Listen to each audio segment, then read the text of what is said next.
In his Hangzhou apartment, Ma decided to try again. With his wife and a group of friends, Ma raised $80,000 and set up Alibaba, a site that allowed businesses to sell stuff to each other. 人家美国人强就强它的硬件，强就强它的系统基础，这方面确实比你高。但是玩信息玩软的，中国人的脑袋绝不比你们差。我们在座的所有人的脑袋绝不比你们差。By 2000, Alibaba had raised $25 million from investors, including Goldman Sachs and SoftBank. He had no business plan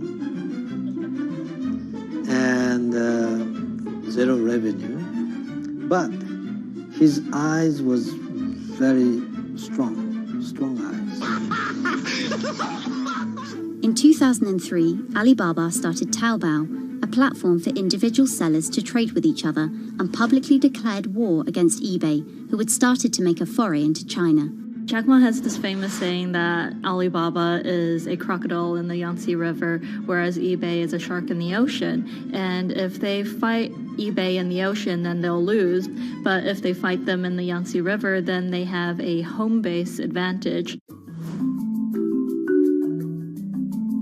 In 2007, just 1 year after it forced eBay out of China, Alibaba debuted its business-facing division on the Hong Kong Stock Exchange. But it delisted 5 years later as its performance sagged. But in 2014, Alibaba raised $25 billion in the world's biggest IPO in New York. Everybody should have a dream. What if that dream comes true? After achieving dominance in the business of e-commerce in China, Alibaba has been building an internet empire worth $472 billion, with businesses in cloud computing, online video streaming, movie production, healthcare, sports, retail, and even news media. Alibaba buying into South China Morning Post really raised eyebrows. This is the largest English newspaper in Hong Kong, and it shows that Jack Ma's ambitions weren't limited to e-commerce. He wanted to influence not just Chinese users, but also overseas users as well. The US has criticized Alibaba for allowing companies to sell counterfeit and poorly made goods, but in China, it enjoys the favor of China's government. It's part of Ma's company philosophy. Okay, ladies and gentlemen, it's time to sell short Japanese yen. Okay, I'm placing an order to sell short Japanese yen at 108.295. 108.295. Okay, order placed. And let's see, let's wait. Oh, it moved far away. Let's see if I'll be able.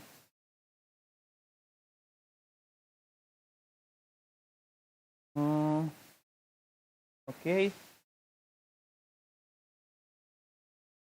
Let's see what's happened with next candle stick.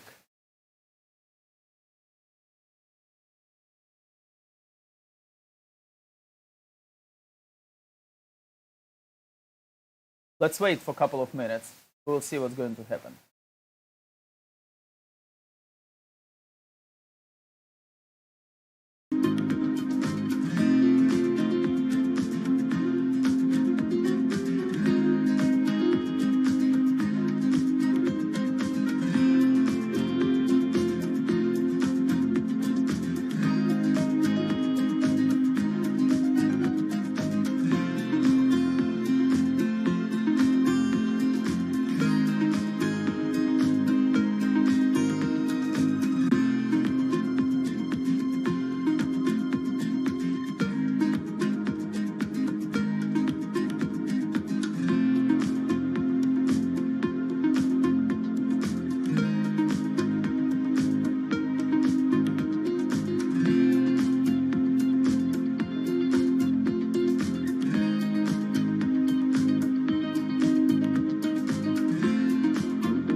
Thiel is a walking contradiction.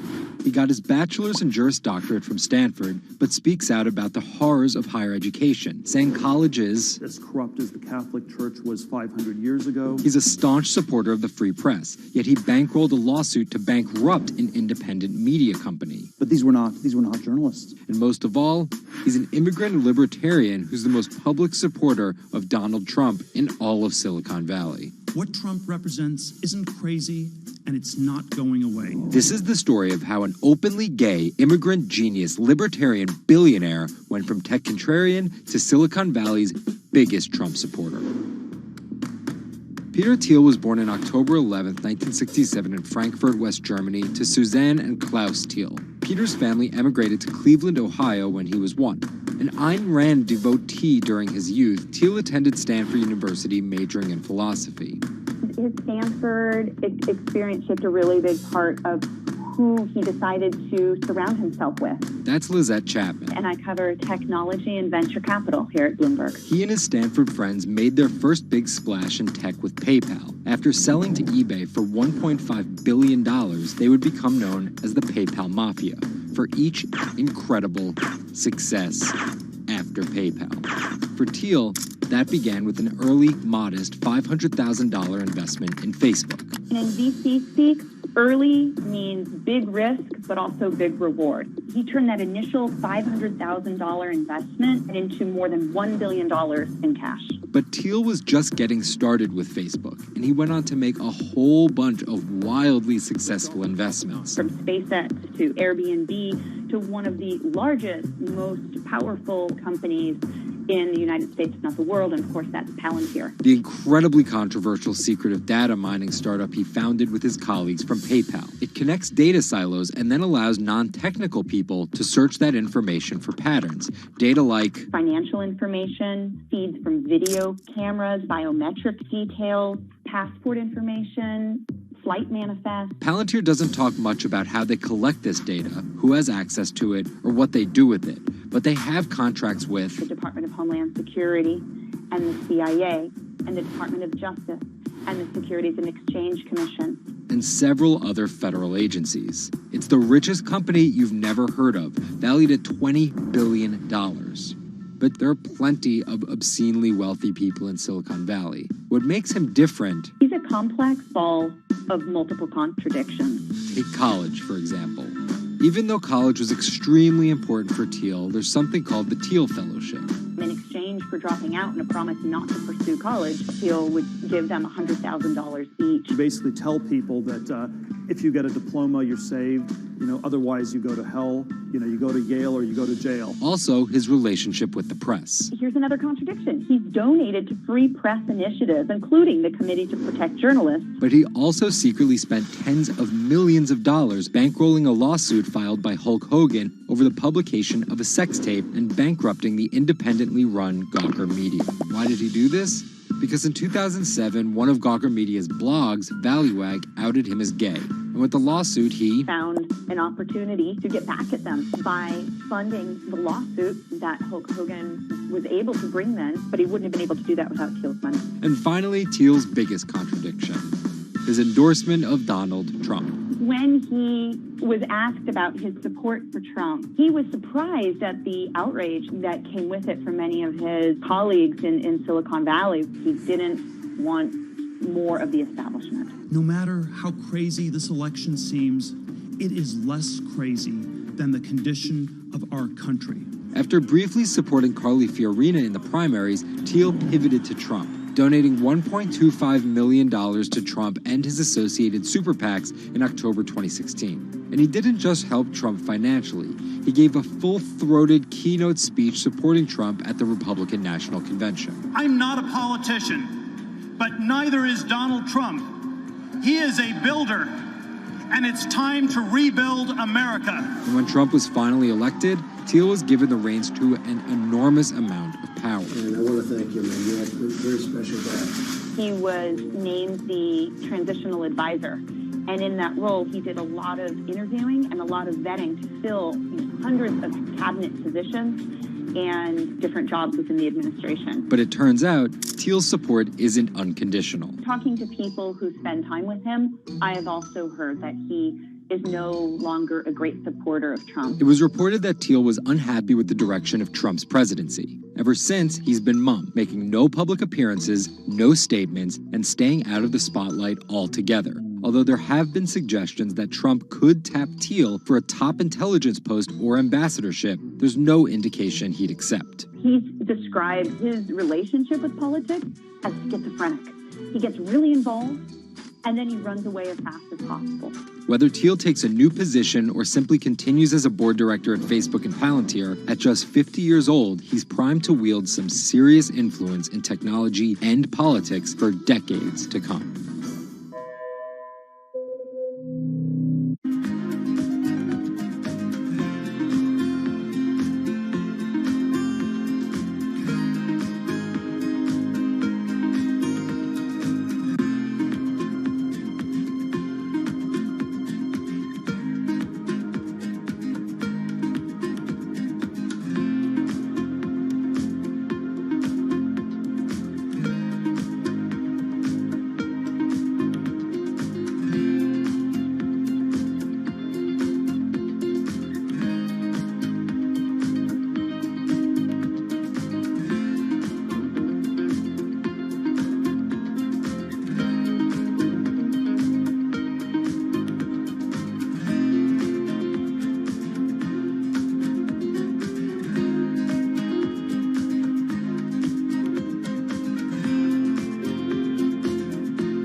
...2016 was again the hottest year on record, and the previous 17 years have seen our 16 most scorching. Scientists overwhelmingly agree. Global warming is the culprit. And it's just getting started. Ice caps, extreme weather, wildfires, droughts, and the hits keep coming. What are we doing about it? In 2015, the world took its boldest step yet to stem climate change with a historic accord in Paris. But now comes the hard part. Nations must change energy policies and invest huge amounts of money, and they will likely do it without the United States. President Donald Trump announced on June 1st that the U.S. would withdraw from the accord. The reality is that withdrawing is in America's economic interest and won't matter much to the climate. Here's the situation. Decades in the making, the Paris Agreement united the U.S., China, and more than 190 other nations in a push to limit fossil fuel pollution. The UN-sponsored plan secured pledges to cut greenhouse gases, the emissions that trap heat in the Earth's atmosphere, in an effort to avoid the rising seas and other environmental disasters that climate models predict. But even if all pledges are met, the globe is expected to warm by as much as 3.4 degrees Celsius this century, more than the UN target of well below 2 degrees. Meeting the Paris Agreement means that governments will have to offer more incentives for clean energy, scale back support for fossil fuels, make emissions more costly, and reduce deforestation. It's estimated that the deal will require $13.5 trillion of spending through 2030. Here's the argument. Unlike past climate pacts such as the Kyoto Protocol, each country set its own Paris targets and then promised to revisit and improve them. The US was primed to play a lead role in climate change, but Trump's Energy Independence Executive Order reverses Obama-era rules and directives put in place to combat climate change, and expands production of coal, the dirtiest fossil fuel. The resulting policies threaten the global fight against climate change. Without the US commitment to emissions reduction, other countries may join it in abandoning the Paris Agreement. This could make it almost impossible and even more expensive down the line to stop climate change. Optimists argue that the shift to a lower carbon future is already underway. Businesses, cities, and US states, such as California, are already investing in wind and solar and taking other steps to make it work. I've actually been called an environmentalist, if you can believe that.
There's an inherent attraction to light and being human. And I think on a very deep psychological level, light is this way in which we experience the energy surrounding us in a very personal manner. My name is Matt Dilling. I'm the founder of Light Bright Neon Studio, and we manufacture, produce, and restore neon works of art and design.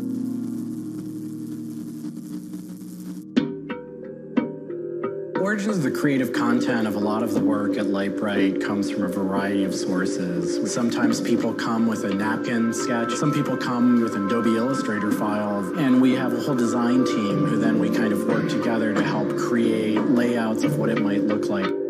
Scale it up and create a paper template using a pen plotter. And that paper template actually becomes our guide for what we're going to bend the neon to.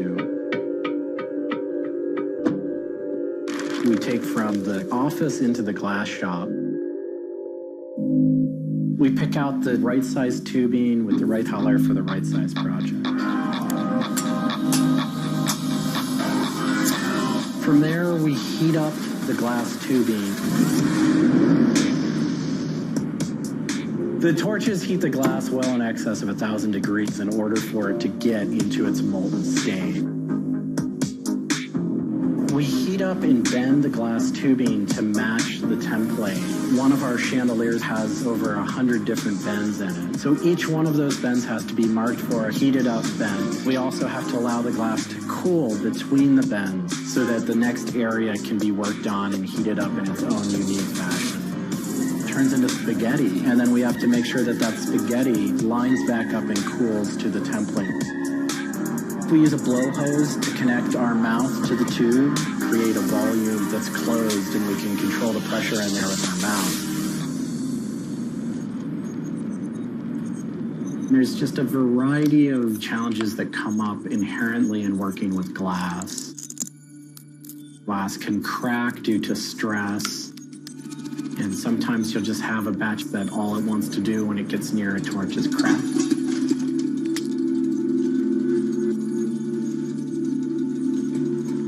After we've bent various components, we have to go in using the crossfire or the hand torch and actually weld all of those pieces together. The last step on that is then to weld on electrodes onto either end. Each one of those steps is very, very specific. I draw inspiration from so many different experiences. It's hard to come up with one thing that's particular, but one of the ways that I really am able to connect with the creative is to float. Floating is a similar experience to meditation, to psychedelics. Going into a blackened room and laying out in a body of water and salt that's heated to your body temperature, and it allows for all sort of external stimulation to fall away. And your internal world really begins to bubble up and manifest. You really get to experience a different relationship to your mind.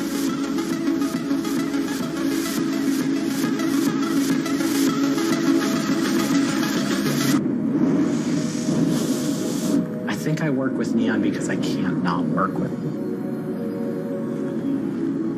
It's so challenging and so rewarding. And those things are so intertwined that there's no way of separating it out. I've learned so much and continue to learn so much by working with it. I find so much inspiration in working with it, and I just continue to experience new and different things through the medium. It's that close to me at this point.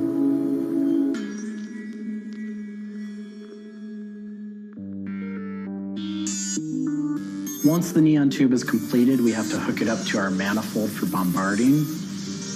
The manifold is opened, a vacuum is drawn. We check the tube for leaks with our Tesla coil. We close the tube back off, and we heat it up using a very large and powerful transformer. As the tube is heated up, it releases anything that's not inert inside the tube, and we evacuate that out. We introduce the gas into it, and we seal the tube off, sealing into that tube whatever gas we introduced into it. I think my favorite part of making a neon light is when I see it lit up for the first time.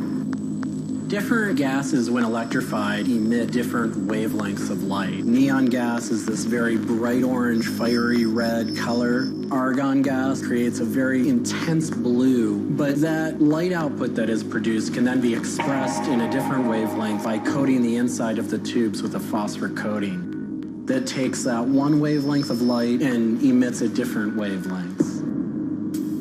We bring it over to the aging table where we hook it up to an age-in transformer and allow it to settle, age the gas in that we've introduced to it. There's always a stray particle of something left inside the tube. But that time that the oxide coating can act to scrub whatever is left inside the tube while things are getting settled into place.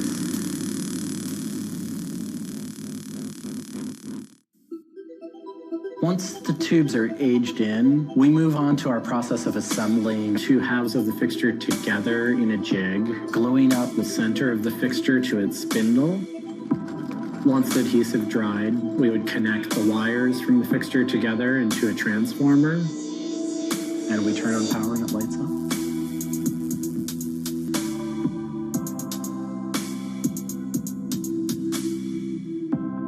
Part of what we love about what we do here is that we try and put out into the world the kind of things that we'd like to see. I still am surprised when it lights up. I'm still excited when I get to see it illuminated. There's an ineffable quality to it. To me, is this insight into the inner workings of the universe. It literally is. It's a way of looking at what is surrounding us in the cosmos in a new light.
a bit like an addiction.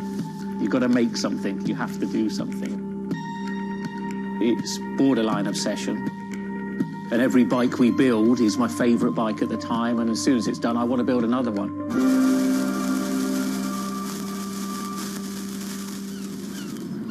Sven cycles is something I've been thinking about ever since I started cycling in my late teens. We want bikes that ultimately you'll really enjoy riding. There's never a bike that's the same. There's always a slight change. And as we build them individually as well, they have the marks of a bike that's built by hand.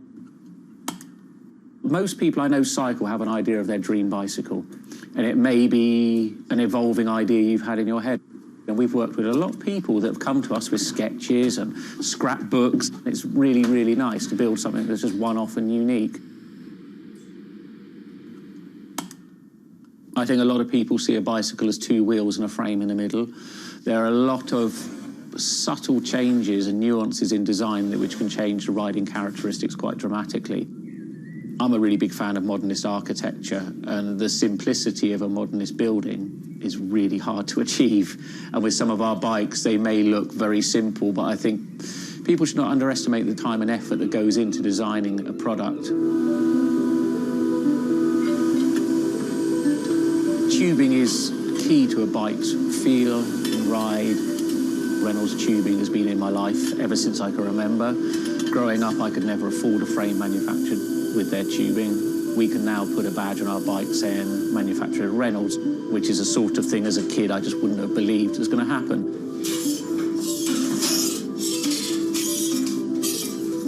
Every part of the bike has a specific tube. It's not universal. The first thing we do is get the tubes out, check they're correct, check the wall thicknesses, sand the edges, make sure it's all really clean, because if it's not clean, the tubes won't join together correctly. We build in steel because I still believe it's one of the best materials to use. It's been used in bikes since the late 1800s, and they're still using it now for a very good reason. It's the flexibility that we can replace the tube, repaint the bike, and you wouldn't know it's damaged. I just like working with it. It's very sculptural. This isn't sort of aerospace precision engineering. It's a steel rule and a marker. So when we're cutting the tubes, it's within a mil or two. But what we're trying to do is take the best from bicycle building in the past and add a little bit of modern flair to it.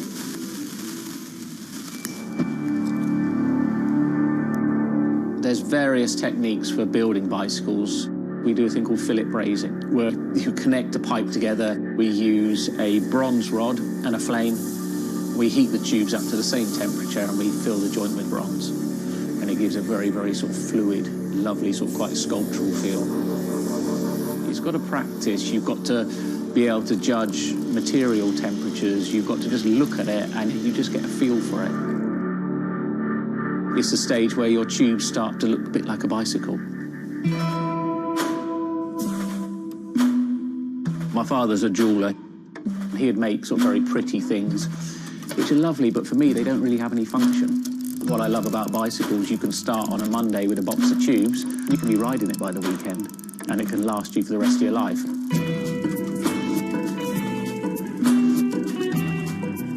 Outside of the frame and forks, the other most important part is the wheels and tyres. When you build the wheels, you have to lace them, so there's little holes going all the way around the rim. You poke the spoke through. We do build all our wheels by hand here because a machine can't get 30 years worth of wheel building experience. Colour is very, very personal. With any of our bikes, you can have them painted whatever colour you want. We've matched one to a teapot, so we can get that scanned and we can match that, or someone's favourite item of clothing. I like to let the bike sit for 4 or 5 days minimum, just so the paint can have time to cure a little bit, and then we assemble it. We get out all the new components, and it's a case of putting them together. Some bikes you can assemble in 3 hours, some will take 3 days. And we've built bikes that cost in the £10,000 plus mark. Some people, they're saving up and this is their bike and they're going to own it for the rest of their lives. So we just want to make sure they get the right thing.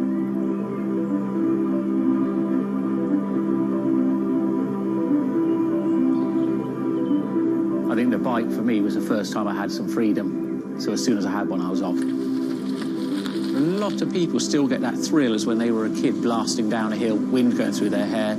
It's fun. Everyone has their favourite jacket or something that just makes them feel good. If you've got a bike that fits well, you actually feel part of it. Building bicycles as a creative outlet is fantastic. It's not something you do because you're going to get a big paycheck at the end of the day. You do it something you have a passion for it.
If you ever saw a wooden surfboard, it was probably hanging in somebody's house or underneath the deck.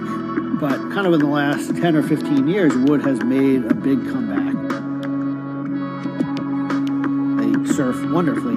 It's beautiful and it feels great to be on one of them.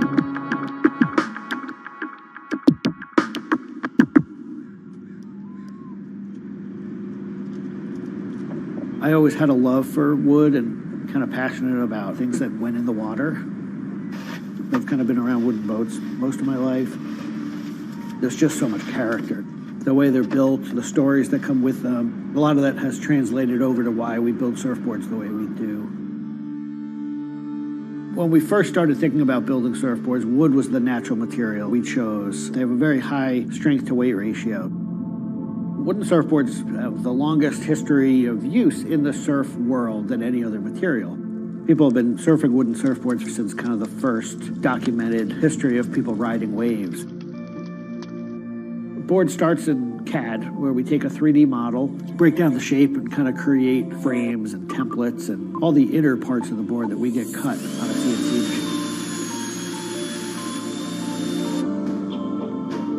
machine. We take those frames and we just pop them out, assemble the frame into kind of a skeleton. We go out to our lumber shed, pick a bunch of cedar, and bring them into our mill shop, put glue along the edges, clamp it all together into a panel. Everything's book matched, you have symmetry in the colors and texture of the wood. Cut your outline. Take our assembled frame, gently put it down right on top of the plank.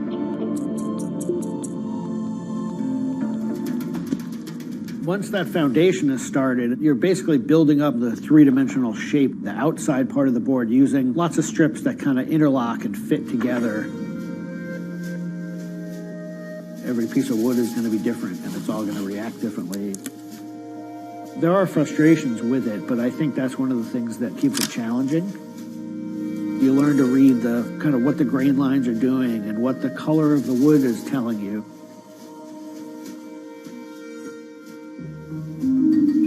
Once those rails are cleaned up, we put our top planks on. It's a little bit like putting a lid on a box. It's like, this is it. Whatever's inside that board is staying inside that board. And by tensioning some rope, you can clamp the two together. It's like a time capsule.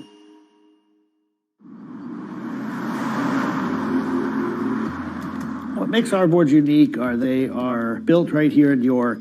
They're built using material that grows right here in the state of Maine. They're built 100% by hand by local craftspeople and surfers. There's a lot of time that goes into these boards, between 40 and 60 hours, start to finish. We wanted to build surfboards that were as hollow as they could be, but still be strong enough to work well. Too light and they don't surf well, but too heavy and they don't surf well. So there's a balance point there, and that's where we try to be. Taking the board off the rocker table once the top has gone on, that is by far one of my top favorite parts. It's just you and a shaping stand, a board, and a hand plane.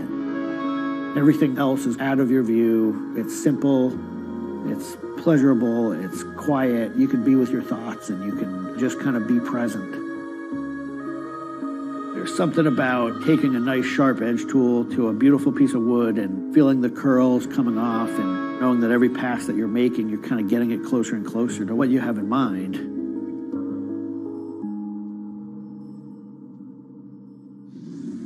Once we've shaped it down and the board's looking like it's supposed to look like, it's time for it to go into the glassing room. 4-ounce fiberglass, laying it over the board, draping it over the edges, cutting it, applying epoxy, and on the board. Once both sides are lamb coated, it's time to put in the hardware. Drill and router and install the fin box. And on the other side, we drill and put in the leash plug and a vent. There's a lot of air just naturally inside the board, and that air wants to expand and contract with temperature changes. And that vent has a little piece of Gore-Tex fabric in it, and it allows air to kind of breathe both ways, but it doesn't allow water to get in. Once all that hardware is put in, it goes back into the glassing room. We brush a nice, beautiful, thick coat of epoxy over the whole surface, and that we call a gloss coat. That's supposed to look beautiful and glossy and shiny and flawless. You get to see that board come to life. Whatever the colors in the wood, they really come out. It just makes it look like candy. You just want to touch it and run your hands down it, and it's just kind of the icing on the cake.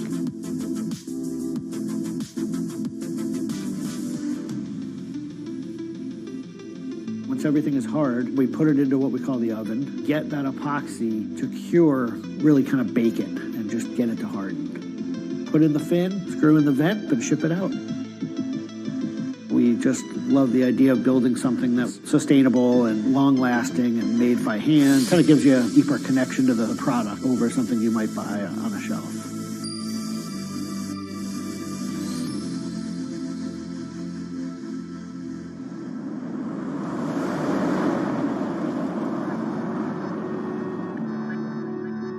When a customer gets the board, they feel it. They 100% feel the amount of work and the amount of passion that went into the board.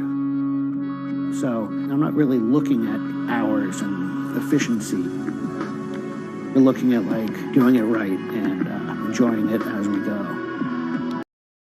Okay, guys.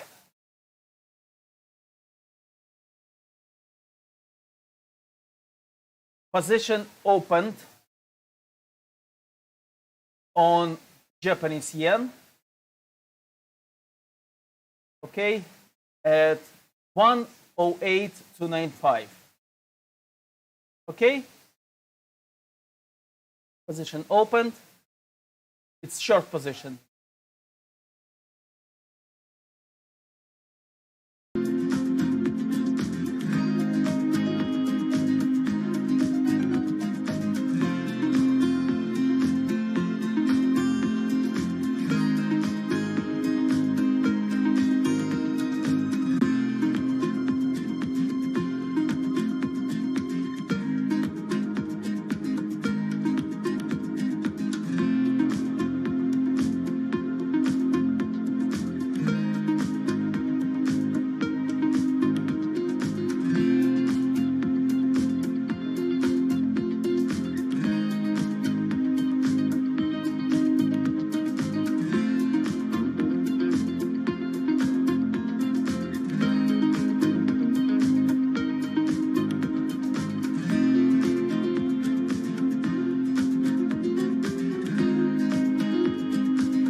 Ma Baoli, better known as Gang La, is one of the 4 Grand Marshals leading New York's Pride Parade this year.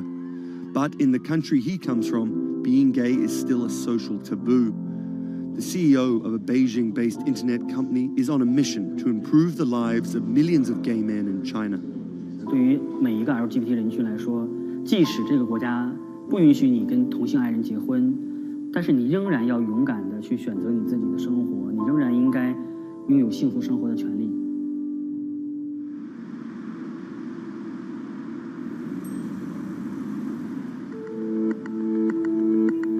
Ma's company Blue City runs an app and a website specifically for gay men.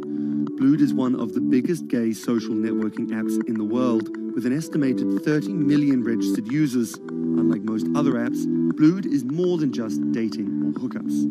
大家可以在我们这个软件里面找他自己的情感，然后可以阅读相关的内容，然后可以进行一些娱乐，比如玩游戏啊，比如看直播啊等等。Back in 2000, when Ma studied at a police school in northern China, he realized he didn't feel like everyone else. 因为他们都找女朋友，然后谈恋爱，但是我对长得好看的同性的男生，我反而觉得对我更有吸引力。所以那个时候我就到互联网上去找这样的一些资料，然后希望能够告诉我自己我到底是谁。互联网上所有的信息都是负面的，都是错的，就是说同性恋要电击疗法，要被治疗，然后要吃药等等。After visiting some foreign websites with different attitudes to homosexuality, Ma created his own site for a Chinese audience, encouraging people that 他们也是正常的，他们不用自卑，然后也不用自杀。Even though attitudes towards homosexuals are slowly changing in China, it's still a social stigma. The virtual world of Blued, where members can be open about their sexuality, is for most a striking contrast to their real lives. This is live streaming, a function added to Blued in late 2015, right as the internet craze was starting to take off in China. Many self-made stars like Jin make decent amounts of money by receiving audiences' virtual currencies and gifts. 我们不是彼此的初恋，初恋这种事儿多不靠谱啊。For Kyle and Klaus, a couple who have come out, live streaming on Blued means something different. 其实我经常会收到很多粉丝的一些互动的留言，就是类似就是说你们让我们看到了同志情侣之间的一些希望啊，我看到这样的留言我是很欣慰。The government's rules for acceptable content online may shift quickly in China, with LGBT material in a grey area. Many companies feel the chill of the recent internet crackdown, but Blue City still runs as usual. Ma has won the Chinese government's trust by helping with HIV prevention among gay men. A third of the company's staff are dedicated to screening pornographic and politically sensitive content. 我不太多的愿意去对抗，我更多的愿意去对话，去改变他们的想法。我觉得这个可能在中国来说是更有效的。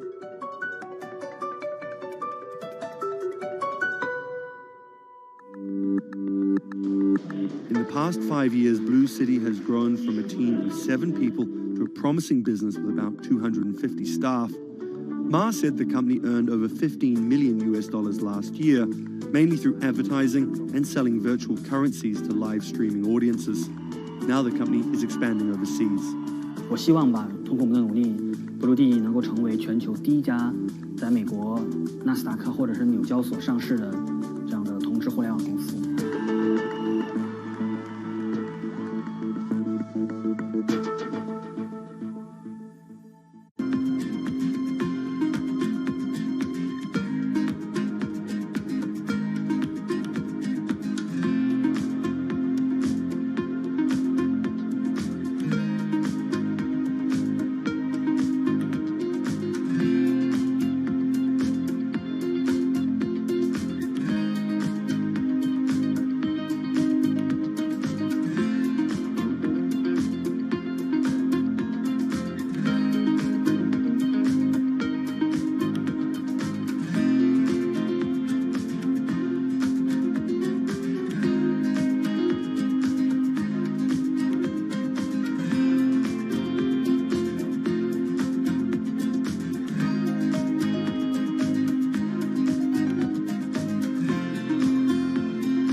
This is Rich Chiga. He's a Chinese rapper by way of Indonesia, and he's very popular on the internet. This is Joji. He's a Japanese-Australian singer, and he's also very popular on the internet. Plus, Joji invented the Harlem Shake meme. Let me say that again. This guy, Joji, in the blood bathtub, invented the Harlem Shake meme. But we'll come back to that. So Rich and Joji are both signed to 88 Rising, an entertainment company hoping to build a lasting global brand that will outlive singular moments of virality. They primarily create content combining Asian culture and hip-hop, a formula that apparently pleases the internet gods greatly. They've only been around for 18 months, but they're already putting up major label numbers. I think that we have an unprecedented collective of talent, a group of predominantly Asian artists, really making waves globally, which from an independent point of view as well. 88's founder, Sean Miyashiro, cut his teeth launching Vice's electronic music channel, Thump.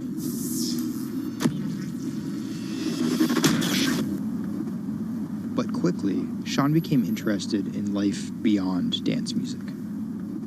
I knew that after launching a whole content platform that I have kind of the ability and the know-how to do it again, but for what was the question? So Sean moved to the Bronx to start over and figure it out. He couldn't afford an office space, so he worked out of his car at the top of a grimy parking garage. Everything kind of started here. If you look around, this is my environment. This is my serenity, really. 88 Rising was built here. Built on the grounds of LA Fitness residence in a parking garage. I was living in the Bronx. I'm just damn, where the hell do I go? So I just come up here and I just kind of figure things out every single day. Being okay, what the hell is this thing? Coming here was kind of my own kind of private office, basically. To be honest, I would even go to the bathroom here. I would take pisses here, you know what I mean? It was, it's just too far to go back down there. When I need Wi-Fi, I'd spend a good part of the day at Dunkin' Donuts. Hi, how are you? Can I get a chicken snack wrap? Before 88 Rising officially launched, Sean caught a surprise break in the form of a Twitter friendship with a funny 16-year-old kid from Indonesia named Brian, who taught himself English by watching Rubik's Cube tutorial videos on YouTube. Seriously, that's true. I thought his Twitter was genius, from the future, just crazy, and just the shit that he was saying, the memes he was making. But I didn't know that he rapped or anything like that. I really didn't, and he came up with that stick 2 weeks later. 12 in the morning, pop shells for a living and baby gon' smell blood trail every minute, bro. Dat Stick was Brian's first ever attempt at making a rap song, and it immediately went viral. Everything was great about it, but the one thing that I noticed is the song was hard as hell. Just everything about it, man. Just it was menacing, bro. Soon after the video dropped, Brian signed with 88 Rising. I'll FaceTime with Rich. Sorry for calling you Rich Chiga on my phone, Rich. Brian, he gets super pissed off that he's saved in my phone as Rich Chiga. He's like, dude, am I not a human to you? What's good, bro? What's good, brother? How you doing? Doing great. Let's do the sound check. How was it? It was tight. So, Brian could definitely rap, but some viewers understandably took offense at a Chinese kid satirizing rap cliches and calling himself Rich Chiga. But if a group of well-known rappers saw the video and genuinely liked it, that could at least help validate Brian as a legit hip-hop artist. Plus, it could be really funny. It was just kind of an idea that I just had on the spot. Everything that rappers say is better and funnier and smarter and wittier. It's just more entertaining. We just edit it as tight as possible, put it up, and it really worked. Yo, this nigga got a pouch on and a Reebok pouch. This is the hardest nigga of all time. You said when you come for a chigga like me, that was dope. Like, it's just lit, and I think people will take it as a joke at first, but it's like if he ran with that and kept doing more videos like that, it's just lit. You know, I'd never been to America before, and like all of a sudden, just like I see like all the rappers that I listen to just like reacting to my stuff, and I was like, what? How did this happen? The reaction video also went viral, and even led to a remix of Dat Stick featuring Wu-Tang's Ghostface. I'll get on that track. You know what I'm saying? Yeah. Really, on the remix? Yeah. Oh, you know him? And yeah, the remix went viral too. Brian has since acknowledged the misstep in his name and claims he may change it. But for the time being, he's still Rich Chigga to his fans. An ever-growing global audience, hungry for more releases from emerging talent around the world. I didn't know that it was gonna be this impactful and this important to people, and I'm very thankful and blessed that it has. And every day now that I wake up, it's like it's just like a new mission every day. A major part of that mission involves Joji. Remember the bloody bath guy? He's a former YouTube personality in the middle of a career transition.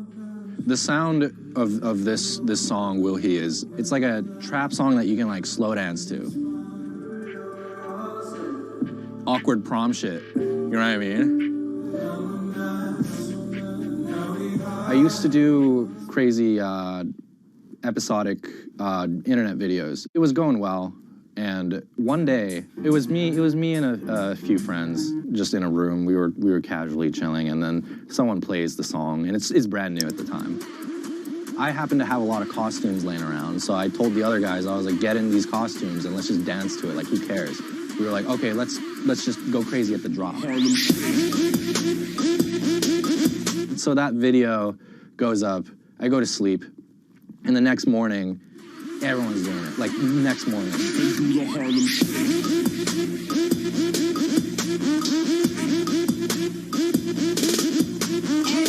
That taught me a lot about the internet, how people want to just be a part of something. And from that point on, something changed, and I was a little better at understanding demographics and people and, what they want to see and what they want to hear.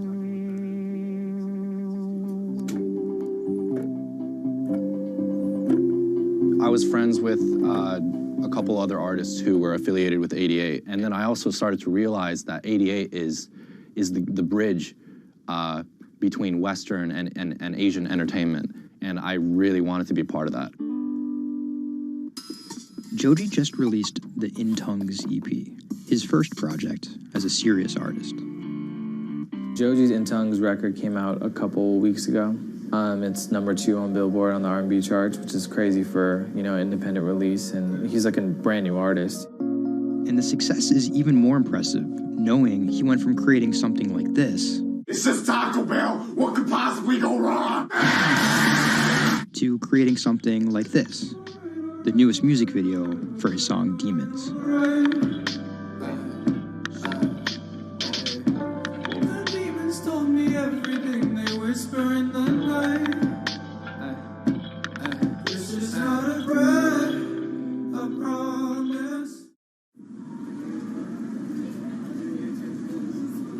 Tonight, Rich Chigga has a show in New York City.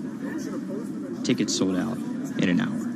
I came here, I'm first online. I was here at 1. Yeah, I was the third person online. So why'd you get here so early? Because I want to see Rich Chigga.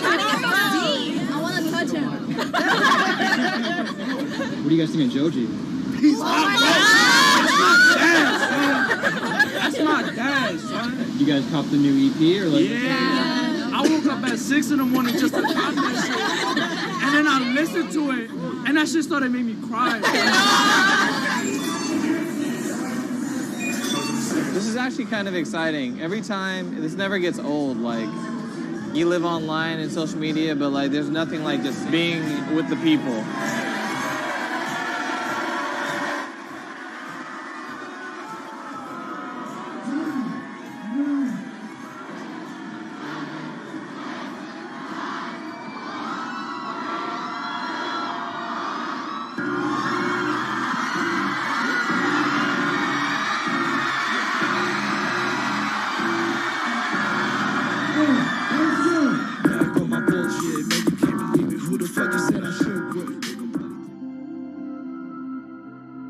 More often than not, viral success happens by accident. And then after an appearance on Ellen or Jimmy Kimmel, the creator's star power fizzles out.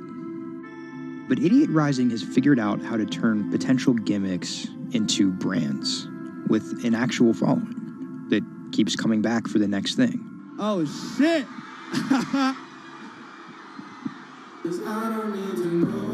So keep an eye out for Idiot's next move. But more than likely, it won't be covered on network television or terrestrial radio. Although, as they've already proven, nowadays that really doesn't matter.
Online retailer Farfetch is betting it can shape the future.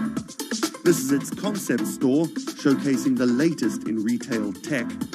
How do you capture all of that fantastic information that you gather in store with customers, touch and feel products? And we created a concept called the connected rail. And this is using a combination of RFID and ultrasound. The RFID signal recognizes the product, and the ultrasound recognizes the movement. Take the product off, and then you'll start to see your products appear. And essentially, it's like online browsing behavior. Whichever products you touch and pick up in the store are automatically sent to your app. This is effectively what you've created is your in-store wish list. In the middle, you'll see essentially a hologram of the product. What the customer sees, they control the experience on a touch device. What this allows the customer to do is take elements of products and then add their own style to it.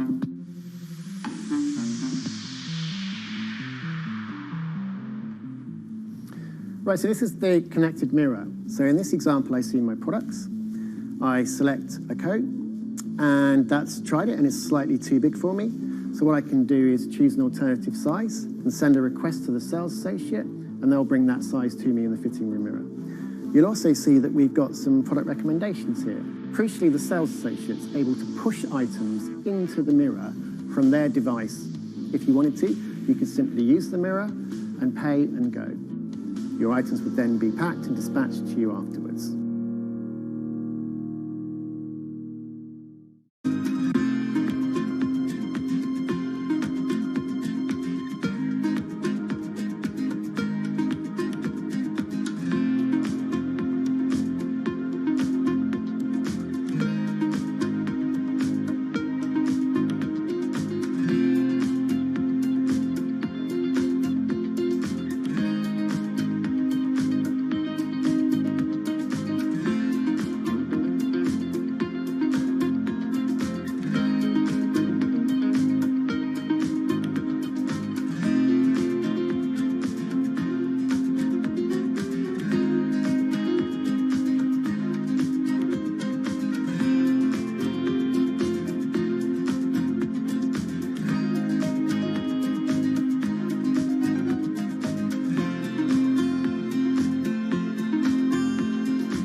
Do you want me to turn you so you're looking outwards? Yes, please. How about there? First time we came out with B, Jade said, "It feels like I've been released from prison." Do you want these, Mrs.? Definitely. Definitely. Right. Yeah. And she could say hello to everybody, people she hadn't seen for months. It's Jade. It's Jade. Oh. So you can talk to Jade through this. Hi, Katie. She's there. Hi.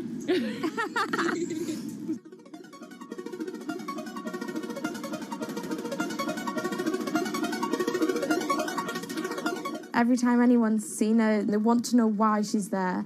And it's kind of the opposite of when you're in a wheelchair and people see you and they kind of go, oh, should I look? I don't know what the right protocol is. When there's a tiny robot with its bright little eyes going around just looking happy everywhere, it really opens you up for conversation. You've got some friends here, look. Hiya. When I saw her for the first time, I remember thinking, this is going to change things. This is one of those points where if this was a book, this would be the cliffhanger.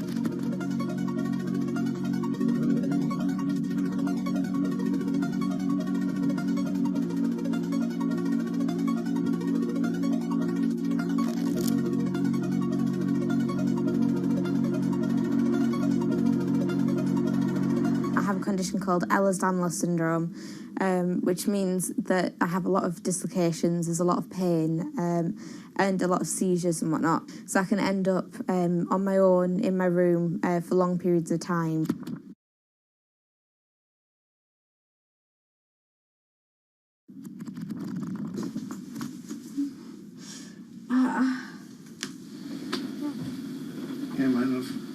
A lot of the time, with a condition like my own, of course there's the pain, and the pain is bad, and the dislocations are bad, and the seizures and being in paralysis and never knowing whether you're going to be able to wake up properly tomorrow, that's bad.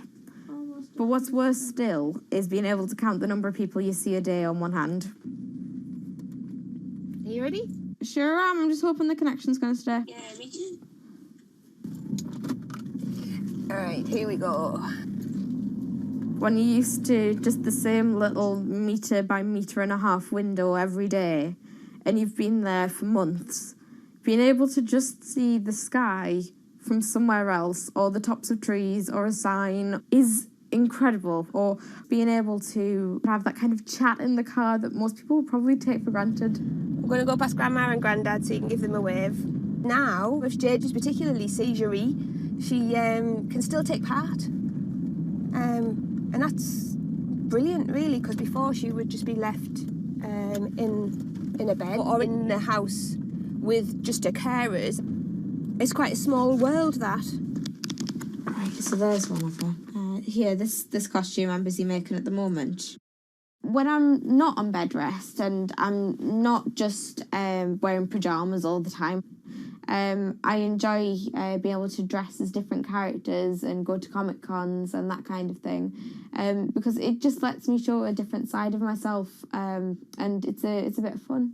If you can't go out that often, you've got to enjoy it when you do. Was that? Good. It's one of those weird things where I want to not have to use B because I want to be well enough to be able to go to those places myself. Like, it really makes a big difference to me to be able to go into school. But the thing is, with my condition fluctuating all of the time, I can't go into school reliably.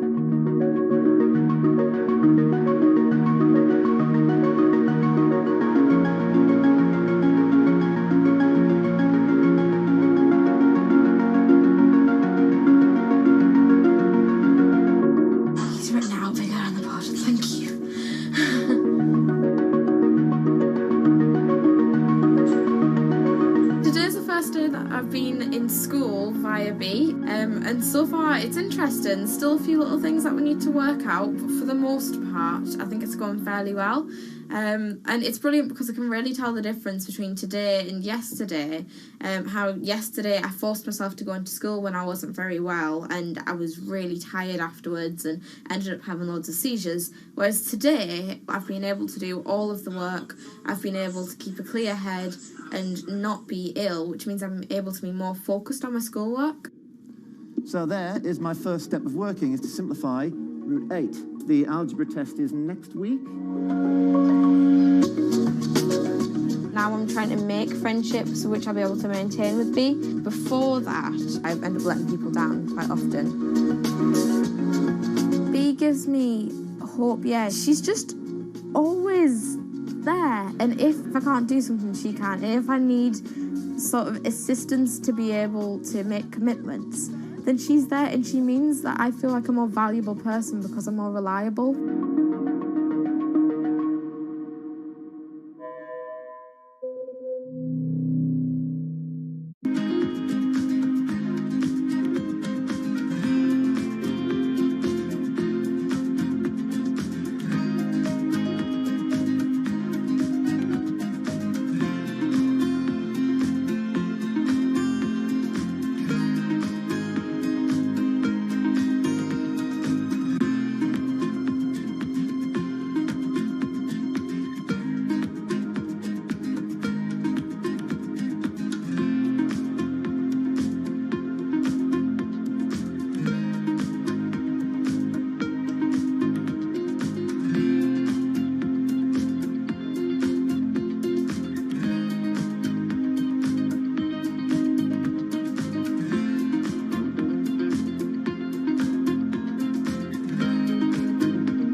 it debuted, the 4G wireless we have today allowed people for the first time to hit the road and explore unknown places with only a smartphone for directions. When 5G arrives, it could enable driverless cars to take us there as well. 5G stands for fifth generation mobile networks or wireless systems. It's insanely fast and can accommodate a lot more connected devices. But the reason it's being called revolutionary is because 5G will allow connected devices to speak to each other as well as people. Right now we're living in a world where really it's a one-way experience. That's Bloomberg tech reporter Ian King. The network talks to your phone, you look at your phone and access data, then you send something back to the network. What we're being told about 5G is that really for the first time we're going to see machines communicating with each other over mobile networks in a meaningful way. 5G could end up being 100 times faster than what we have now, with speeds that could reach 20 gigabits per second. In plain English, that means downloading a full-length HD movie in seconds. 5G will also increase total bandwidth, which we will need in order to accommodate the growing Internet of Things. We're talking about the class of devices like internet-connected refrigerators, thermostats, dog collars, but 5G will enable many, many more. Things like your utility network factories where machines are just sat there not connected at all. Suddenly they're all going to be connected. Suddenly we're going to be able to have real-time monitoring. Other things like cars, like utility poles, like your light, the light poles. But perhaps the biggest advance will be a huge reduction in communication lag time, known as latency. A network of driverless cars will need the speed of 5G to ping each other multiple times per second to avoid collisions. Near instantaneous data transfers could allow doctors to perform surgery remotely with a robotic scalpel. So how will all this work? First, you need to improve network density. And that's just a fancy word for saying you put more towers out there. What we're being told is that's not actually the case with 5G. The idea is 5G will not only use the existing mobile spectrum, but also tap into higher frequencies called millimeter waves. Millimeter waves can carry more data, but only travel short distances. This may mean you'll see a lot more of these base stations around town. And the new towers may have as many as 100 antenna ports, compared to about a dozen on 4G cell towers. So when will we get 5G? Getting 5G ready is expected to cost providers $275 billion over 7 years in the US alone. Look for the first 5G service to pop up in big cities sometime in 2019.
The cubicle represents a tyranny.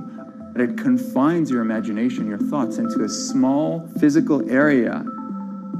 Imagine pretty much every software engineer or finance person being able to, disconnect from their desk and look at holographic monitors on a beach and doing their work from there. That's not going to be science fiction. It's the modern office place. Silicon Valley is all about building the future. A startup called Meta thinks it's getting there first, thanks to a big bet that it's made on augmented reality. How are you? Good, thank you. Welcome to Meta. Thank you. Call it a 360-degree office where you can spatialize your thoughts as part of your workflow for education, architecture, design, engineering, etc. People often mix up augmented reality with virtual reality. VR totally blocks your ability to see or hear the real world. AR overlays holograms onto what you already see. Meta has tried to make its version of the workspace feel familiar. You grab the hologram instead of using a controller or a mouse, and your brain already knows how to do it. In other words, we've designed an operating system that humanity has always known how to use.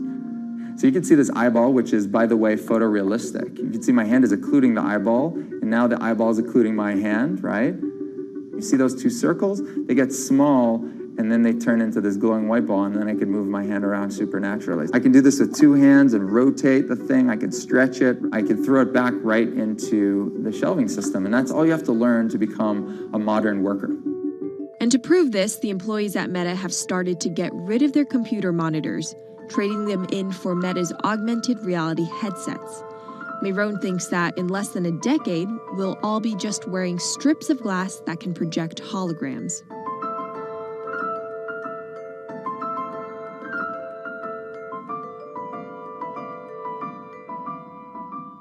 In the early 80s, everybody had computers on their desktop, but no one was using them because they had a lot of work to do. So they were still using typewriters. And at some point, the CEO took all the typewriters away and everybody was forced to use their computers. So it's very exciting to see a new generation of technology, a new paradigm. I consider us like pioneers in the holographic wild. I'm pulling up my browser with my hands and sending out emails to colleagues and just kind of really acclimating to the new environment.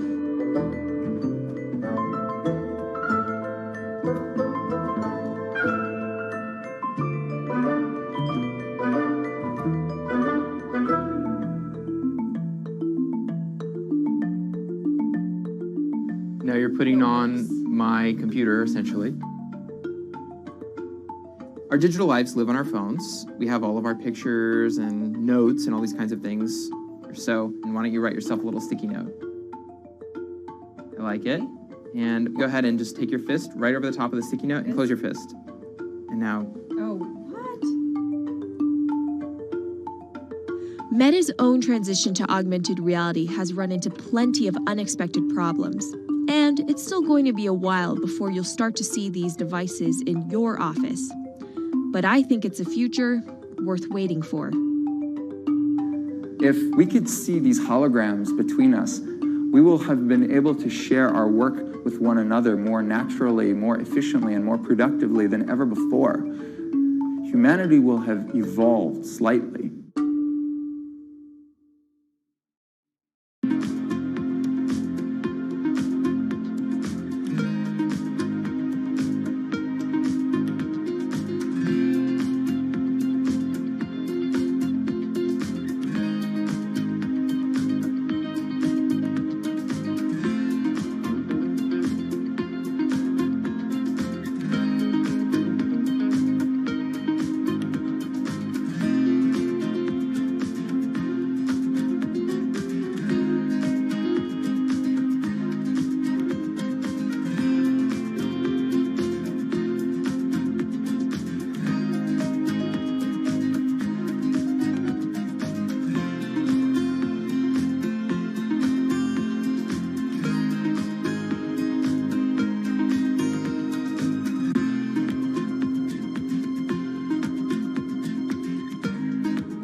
This is Hatsune Miku, Japan's sensational virtual pop star.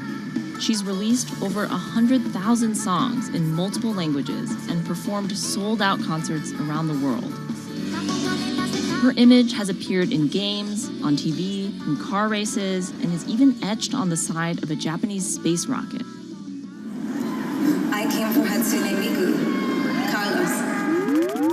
She's Lady Gaga's favorite digital pop star and opened shows for her in the US 3 years ago. Tens of thousands of fans attended her exhibition and live shows near Tokyo recently. 理想のアイドルっていうと、どの曲でもミクはすごい綺麗に歌ってくれる。他没有缺点啊，没有任何让我们感到不开心的一些新闻。She's everything to everybody. That's probably why she's so popular. Miku's creator Hiroyuki Ito and his Sapporo-based company have been developing the virtual diva for over 10 years. 初音ミクとは、キャラクターとしてすごく、YouTube とかで検索すると、たくさんの初音ミクが出てくるんですけども、元々の、初音ミクのその原点は歌声を合成する、ソフトウェアなんです。Both the software and character are named Hatsune Miku, meaning the first sound of the future. Originally based on Yamaha's Vocaloid technology, Miku the software has a sound bank containing voice samples and a huge array of tools. You input the melody and lyrics, then Miku the character sings them.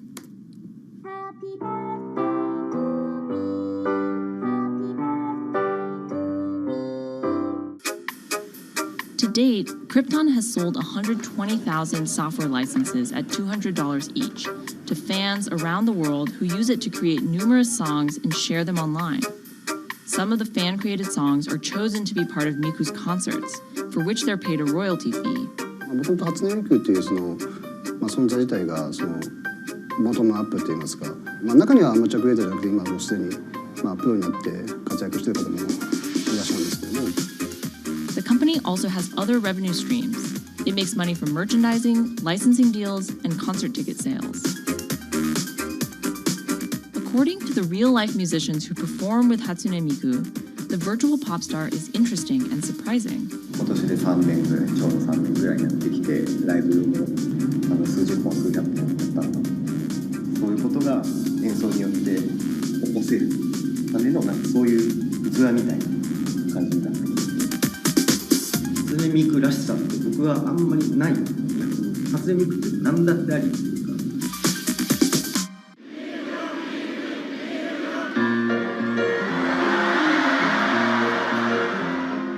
For Ito, Miku has the potential to change the way we think about music. そういう新しいそのテクノロジーによって新しい音楽のあり方っていうものを模索していきたいと思っていました。And for her fans, it goes even further. 初音ミクって魂がないので、だからみんな魂を作り上げるために存在する。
Now, there are a lot of fitness gadgets out there. In my quest to get fit, I tested 17 of them over the last few months. At least one personal trainer I know was a little bit skeptical. Yeah, I've been watching these new technologies come to the market for almost as long as I've been a personal trainer. They're just tricks and tropes. They're not much different than the BowFlex machines or, to be honest, the original Jane Fonda workout video. But some of these gadgets that are just coming to the market do so much more than what they used to do, just tracking your activities. Out of all of them, this chest strap was my favorite. It comes with a robot coach that points to the future, one where you might not need a human trainer at all. And it works like this. You wear the chest strap so that it can read your heart rate, and that connects to Move's free app that talks to you. Welcome to Move Heart Rate Hit Outdoor Running. Let's get moving and warm up in Zone 2. Move's computerized coach tells you what to do at that exact moment, whether you're running outside or you're doing body weight exercises indoors. Swing your arms faster to get your legs moving quicker. Let's crush this round. And by reading your heart rate, she knows exactly how hard you're working. She keeps you honest. Way to go, you are in the target zone. Keep pushing, you're almost at the end of the round. Don't give up. I've been running for 7 years now, and my biggest problem is that I never push myself hard enough. I end up going on the same slow, comfortable 30-minute jog, but the Move HR Burn blasted me out of that rut.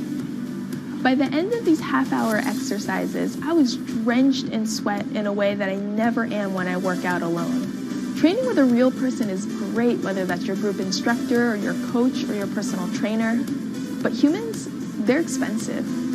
For the rest of us, this $60 gadget is all you need.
what does it take to change the world? A big army? A cure to a pandemic? A revolution? All of these take either a lot of people, thousands of hours, or massive amounts of space. But for Julian Assange, all he needs is one room, an internet connection, and the world will listen. Assange is located here, and more specifically, right here. And from that location, he's posted government secrets, classified documents, and leaked emails from some of the world's most powerful people. And in doing so, has been labeled a hero, a villain, a nihilist, and everything in between. This is how an Australian programmer sequestered in the Ecuadorian embassy in London became one of the most influential and notorious people in the world. Born in 1971 in Townsville, Australia, Assange has always been on the move. Living in over 30 homes by the time he was in his mid-teens, Assange, along with his mother and half-brother, finally settled down in Melbourne. His introduction to hacking started at 16 when he was given a Commodore 64, which he attached to a modem. He attended the University of Melbourne, where he studied programming, physics, and mathematics. He never graduated, but that doesn't mean he didn't get an education. By 1991, Assange hacked into the Pentagon, U.S. Navy, and other branches of the U.S. government. In 1996, he was caught by the Australian Federal Police and charged with over 30 counts of hacking and computer-related crimes. He didn't get any jail time, but he was fined $2,100. I think the first taste of what would come later was the hacking that he did as a young programmer, and that really sort of foreshadowed a healthy skepticism of the use and abuse of technology by governments. That's Vernon Silver. I'm a reporter for Bloomberg's investigations team. Assange's youth as a hacker laid the foundation for him to start WikiLeaks in 2006. But what is WikiLeaks? It's a website that posts unfiltered, usually classified documents. What separates it from every other media outlet is that they have no editorial hierarchy. With a publication like the New York Times, information comes in, they take that information, package it, then disseminate it for the public to see. WikiLeaks, however, cuts out the middleman. WikiLeaks gathers information, most of it given to them anonymously. So what they're doing is really very simple. They get the information in one end from who gives it to them and out the other with sometimes minimal interference. Julian Assange is the leader of that, the mastermind, the creator, and really, because he thinks of it as a journalistic enterprise, the editor-in-chief. But every story starts with a source, and Assange has some unconventional sources. Julian Assange does not hack as far as we know. He is the recipient of people who are either insiders who give him secret documents or hacked emails from a foreign power. That's Eli Lake. I am a columnist for Bloomberg. And there was no source bigger for Assange than Chelsea Manning. He used to be known as U.S. soldier Bradley Manning. In 2010, Manning provided Assange and WikiLeaks with hundreds of thousands of leaked government documents. WikiLeaks quietly began releasing the documents in February of 2010, then made big headlines in April by posting what is now known as the collateral murder video. Come on, fire! It was a vivid, graphic video. It changed the debate on the Iraq War, and importantly, it put WikiLeaks on the map when they put it online, and they couldn't be ignored at that point. And those leaks were just the beginning. They went on to post more than 90,000 leaked documents known as the Afghan war logs, 390,000 documents known as the Iraq war logs, and 250,000 private messages between diplomats called cables in what is now known as Cablegate. These leaks were met with very real ethical questions. The problem with publishing those cables was that a number of confidential sources for U.S. diplomats who faced real danger when their names were exposed. Then Secretary of State Hillary Clinton drove the point home that every country, including the United States, must be able to have candid conversations about the people and nations with whom they deal. Shortly after Cablegate, the Swedish government issued an arrest warrant for Assange on allegations of rape and molestation. He claimed the allegations were fabricated to get him extradited to the United States, a claim the U.S. government denied. Either way, Assange's next move was to seek refuge in the Ecuadorian embassy, which really was the beginning of the new chapter in his life and what we're dealing with now, which is him being stuck in London. What was supposed to be an office in an embassy is now Assange's self-imposed prison to this very day. But that doesn't mean he's slowed down. Since being trapped in the embassy, WikiLeaks has released files about Guantanamo Bay prisoners, Syrian political figures, and the draft to the Trans-Pacific Partnership. And then came the 2016 U.S. election. Thousands of leaked emails showed Democratic Party officials possibly plotting against Bernie Sanders in his race against Hillary Clinton. Over the course of 68 days, WikiLeaks released 20,000 confidential Democratic National Committee emails. In terms of the presidential race, if you look right here, when Assange released the first batch of emails, Trump actually takes his first lead against Clinton. I think we've had enough of the Clintons, in all fairness. Don't you think? Once WikiLeaks started exposing secrets of the Democratic Party, Julian Assange became a hero to many on the right. Public opinion kind of flip-flopped. WikiLeaks. From the emails, we now know Hillary Clinton's campaign manager makes risotto, and also how the DNC squashed Bernie Sanders' campaign. One thing we don't know is who gave Assange the stolen emails in the first place. Many leading Democrats say they suspect it was the Russians. They released an analysis from a private cybersecurity firm that had said it was the Russians. But Assange claims our source is not the Russian government, and it is not a state party. So this is where we stand today. The public still doesn't know who provided the emails to WikiLeaks. Meanwhile, Assange is still running WikiLeaks and still releasing documents. In March 2017, he started publishing documents from the CIA's Center for Cyber Intelligence called Vault 7. The CIA, the agency charged with finding and keeping our top secrets, can't keep its own secrets. As long as Assange has a connection to the world, no government secret will be too far from exposure. Julian Assange is still in the embassy. Maybe he'll leave, maybe he won't. Kind of regardless, his work has been done. He's changed the way people think about their governments, about their own secrets, about their own hackability, and really the world has changed because of him.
Expose everything you won't admit. And action. This entire video is based on a true story. When I do like motivational speeches or even tell myself like love yourself and you should love yourself. This is Lily Singh. But to fans all over the world, she's the YouTube star Superwoman. What up, everyone? It's your girl, Superwoman. I know we can change the world for the better, one positive day at a time. My parents now know what I do. They didn't know what I did for a long time in the beginning of my career. I was just making videos in my room. They had no idea. Mom, Dad, have you seen my keys? I can't find them anywhere.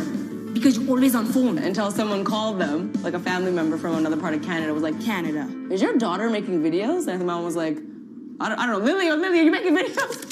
Just making videos grew into an entire career. Today, Lily's YouTube channel has some 12 million subscribers, over 2 billion views, and guest stars like Michelle Obama, Dwayne "The Rock" Johnson, and Seth Rogen. I think a lot of young girls are raised to believe that you're going to go to school and then graduate and then get married and then get a job and have kids.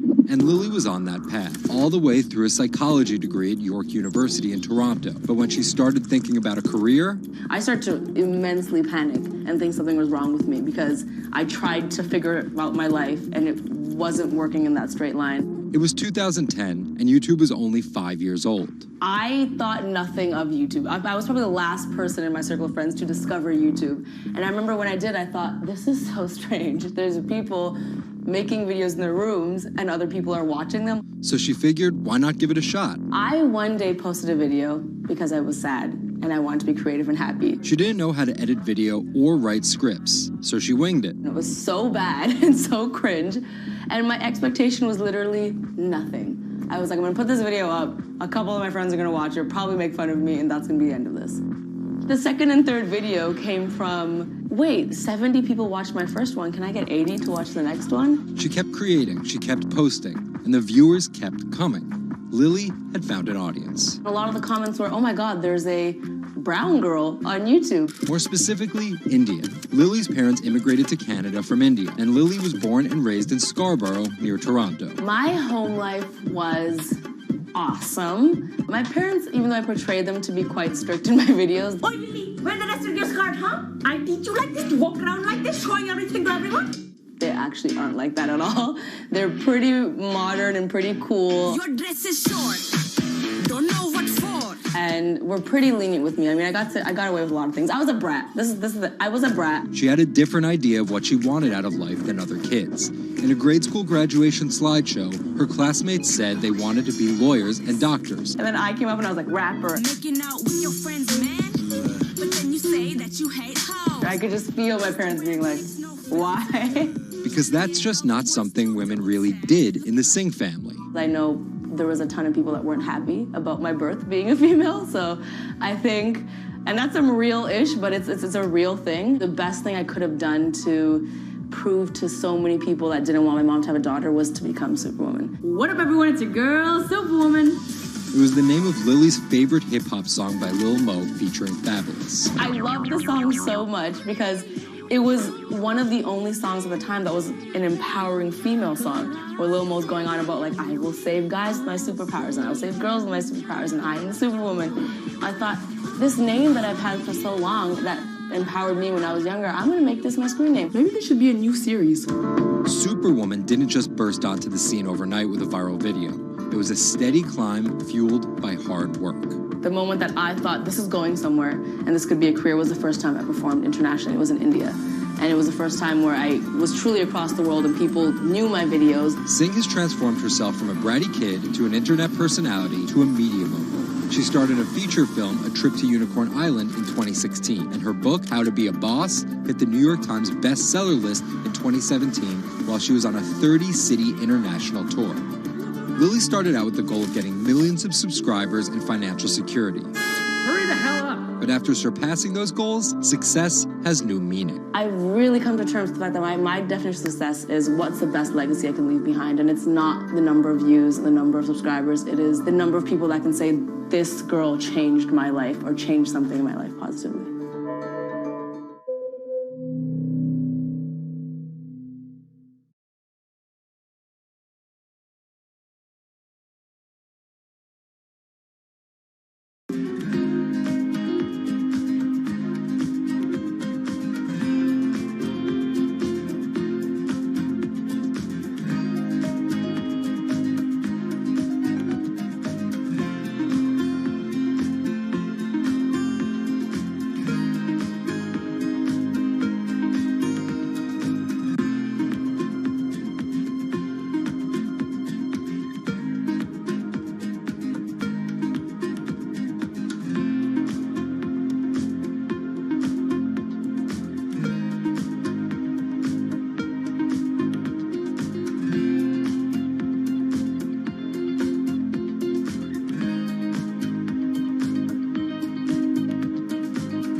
CTE is often found in the brains of deceased athletes, military veterans, and others with a history of repetitive brain trauma.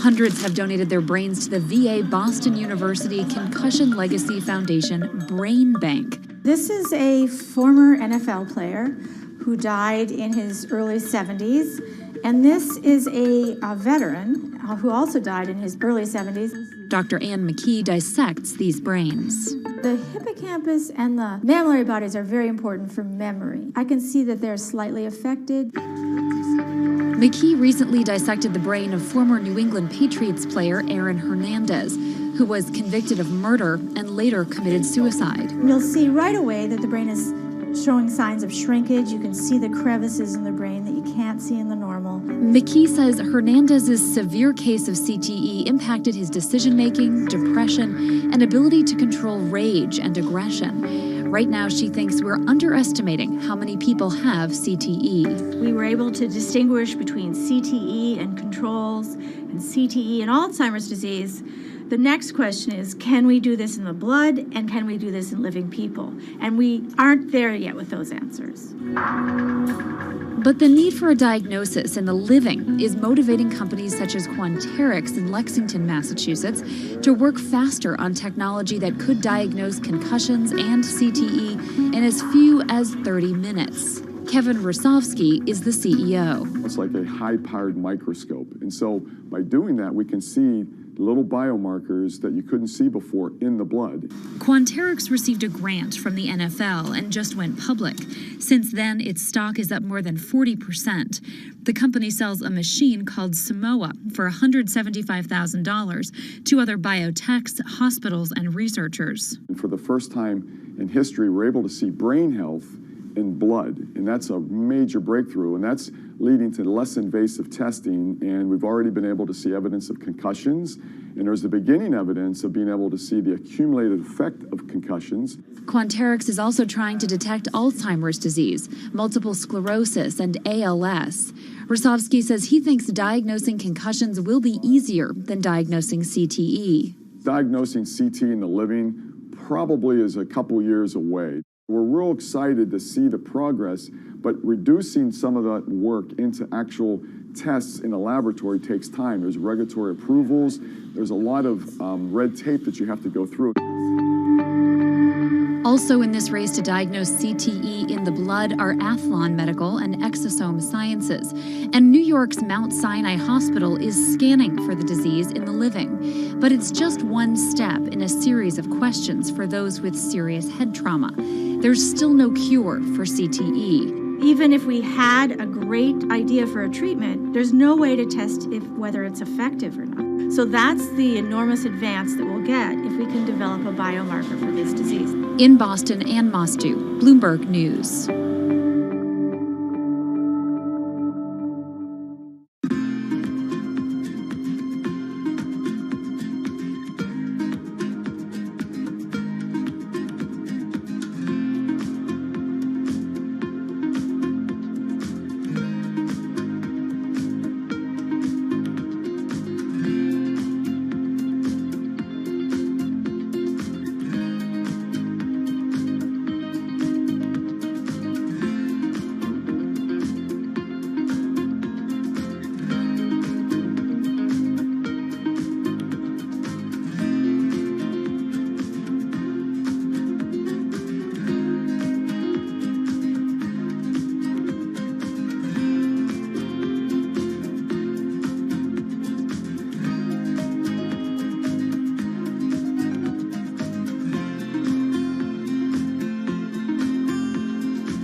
Wine is a $300 billion global industry where one person's opinion can make fortunes or break them. That's because of this man, Robert Parker, and his newsletter, The Wine Advocate.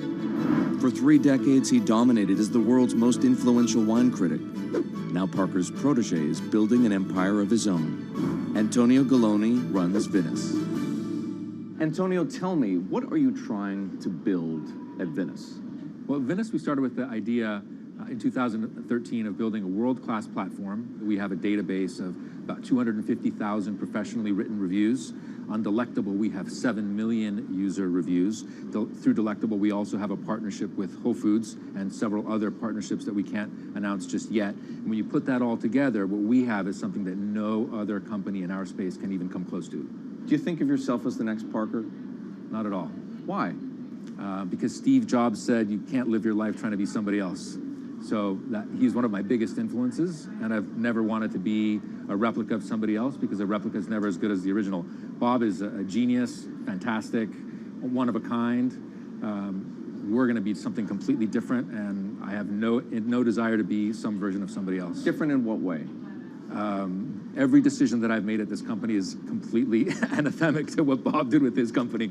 I want our writers to be partners. All of my senior people are locked into the company. They all have equity or they have a path to equity based on business results. That's something that we never had at Parker. Our benefits are world-class, and everything that we've done at Venice is completely different from that model. When Steve Tanzer, who is the most experienced active wine critic in America, wants to work with us, that says something. When Alessandro Masnaghetti, who's the best cartographer of vineyards, wants to work with us, that says something.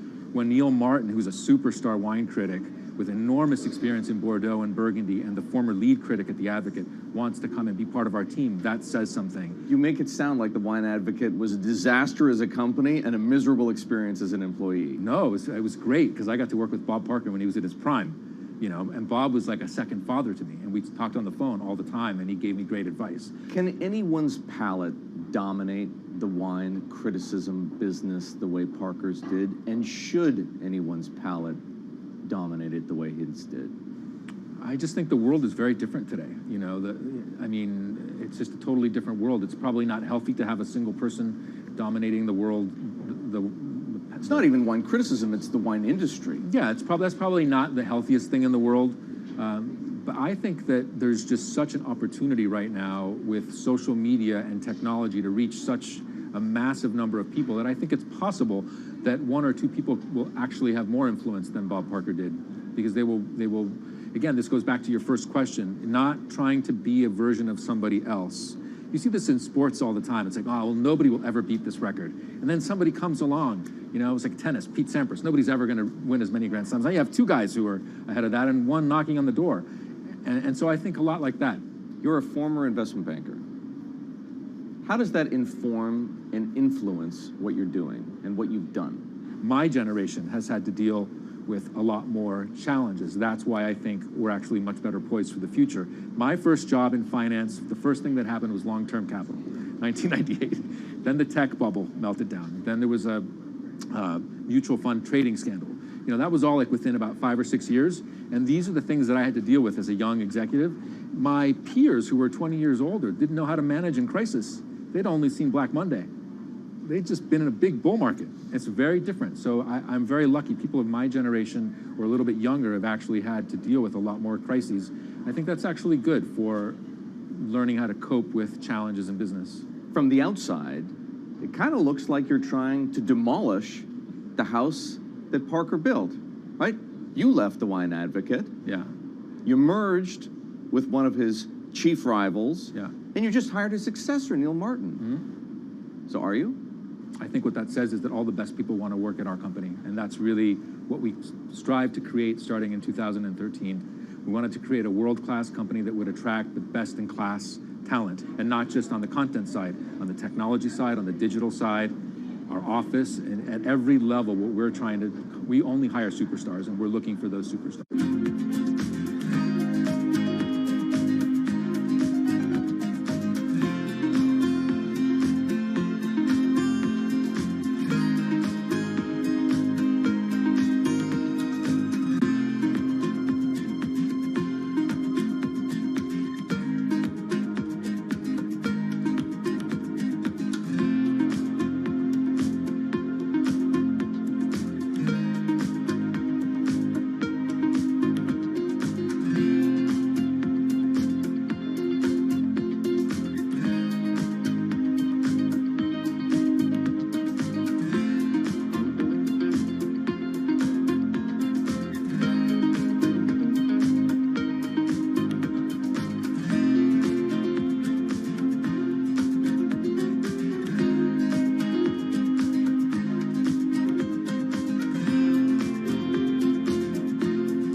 In the world of professional wrestling, there's something called a swerve. Hulk Hogan has betrayed WCW. Some examples. These tag team partners are called baby faces, or the good guys. Then one of them swerves when he super kicks his tag team partner in the head, quickly assuming the role of the bad guy, or what the wrestling world calls the heel. Are you kidding? What a despicable act that was! Or a match is almost lost when, what's that? The superstar wrestler appears out of nowhere sprinting down the aisle to save the match. That's the Warriors music! That's the Ultimate Warrior! That's a swerve. So it should go as no surprise that World Wrestling Entertainment, known as the WWE, the most popular brand of sports entertainment in the world, is prepared for any swerves that come their way. So here's the story of how the WWE learned to see the swerve coming.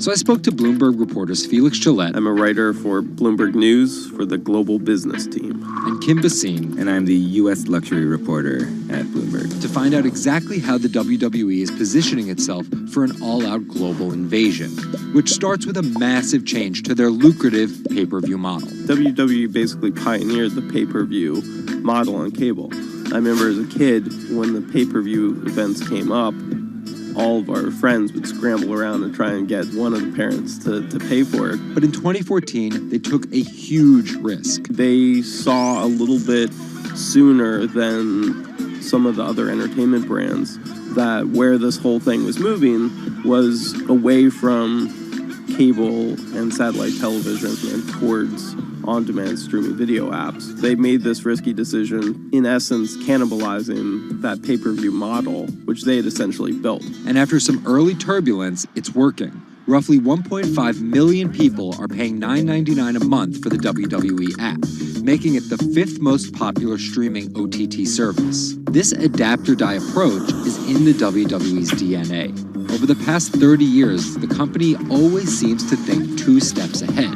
In the early 90s, WWE was at its most threatened when Ted Turner took them on with WCW, which stands for World Championship Wrestling. And back then, the WCW was winning the ratings war. So in order to compete with them, WWE had changed its product from a family-friendly kind of cartoonish style to this really raw. That's why they called their show Raw. It was this raw style of wrestling. With violent, outrageous, reality-inspired plot lines and aggressive personas. From a 16-foot ladder! And they won that fight against Ted Turner. And they bought WCW. The early 2000s ushered in an era of testosterone-driven programming aimed at the red-blooded American male. Bra and panties matches, and people smash each other over their head with like barbed wire bats and things like that. Until 2015, when WWE fans started a hashtag Give Divas a Chance. Since then, WWE has hired 40 more female wrestlers, and that growing cast of female characters was part of a much larger plan. They started to try to appeal to a broader set of people. Let's attract more female fans. And after we've attracted more female fans, let's attract more international fans. They're broadening their base, and they're doing that in large part to make it more advertising friendly. And not just friendly to advertisers. They're trying to build up their fan base in China. They're trying to build up their fan base in Europe. They, already have a pretty good fan base in India. India is a place where they already have an established wrestling culture. Because of the gigantic Indian wrestler, the Great Khali. But there's still a lot of work to do. While the WWE set a revenue record in 2017, only 30% of it is coming from an overseas audience. And there's one person whose responsibility is to grow that number. The buck eventually stops at Vince McMahon, no matter what's happening within WWE. Yeah, he's a very controlling guy, and it's a very, very, very tightly scripted company. And that goes all the way down the board to big stars' entrance music. And their outfits and things like that. So with a CEO like McMahon always planning 2 moves ahead and an aggressive push into multiple international markets, a big issue is money. It's hard to do all those things simultaneously without committing a huge amount of capital to it. And that's where the WWE becomes an attractive company for buyers. Potentially, one thing that could happen with WWE is they could benefit by being acquired by a bigger technology or telecom company, an Amazon or Facebook or a 21st Century Fox. So with a market cap of $2.8 billion, the advantage of owning 100% of their own content, and a rapid consolidation spreading throughout the entertainment industry, it looks like the WWE is well positioned, even if there are swerves ahead. Our world is changing. Every day, it changes a little faster. Some changes are too small to see. Others, too big to handle. Sometimes, change feels slow. So slow, we don't even notice. Other times, it happens all at once, and we can't keep up. For our climate, change means many things. And between too small to see and too big to handle, there is a whole world of difference. The clock is ticking. This is Bloomberg Green. Saving the seas. This week, the deep-sea diver who stopped writing the ocean's obituary to find a solution. Enric Sala tells us why the next 10 years matter most. And globalization needs to get greener. Shipping accounts for nearly an eighth of all transport emissions. How can the industry clean up its act? Plus, protecting coastlines comes at a huge environmental cost. But one Israeli startup found a way to keep the sea out and the animals in. From London, I'm Anne-Marie Hordern, and this is Bloomberg Green.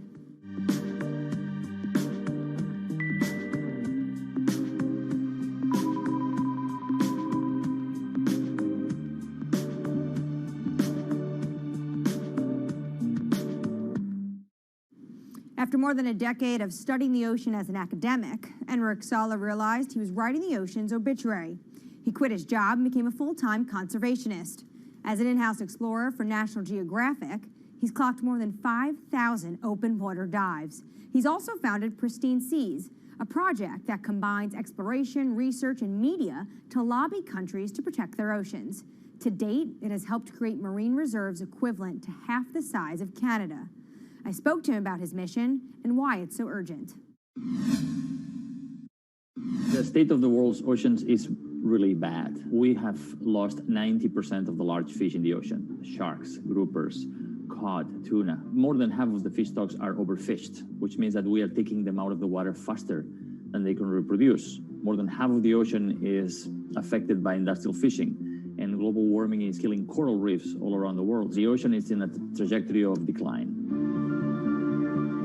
Can you just visualize for our viewers who never get to see the kind of things you are able to see, what an ocean and healthy ecosystem looks like versus one that's next to a bustling economic and industrialized area? Coral reefs in the United States, in the Florida Keys, are down to only 2% of what they used to be.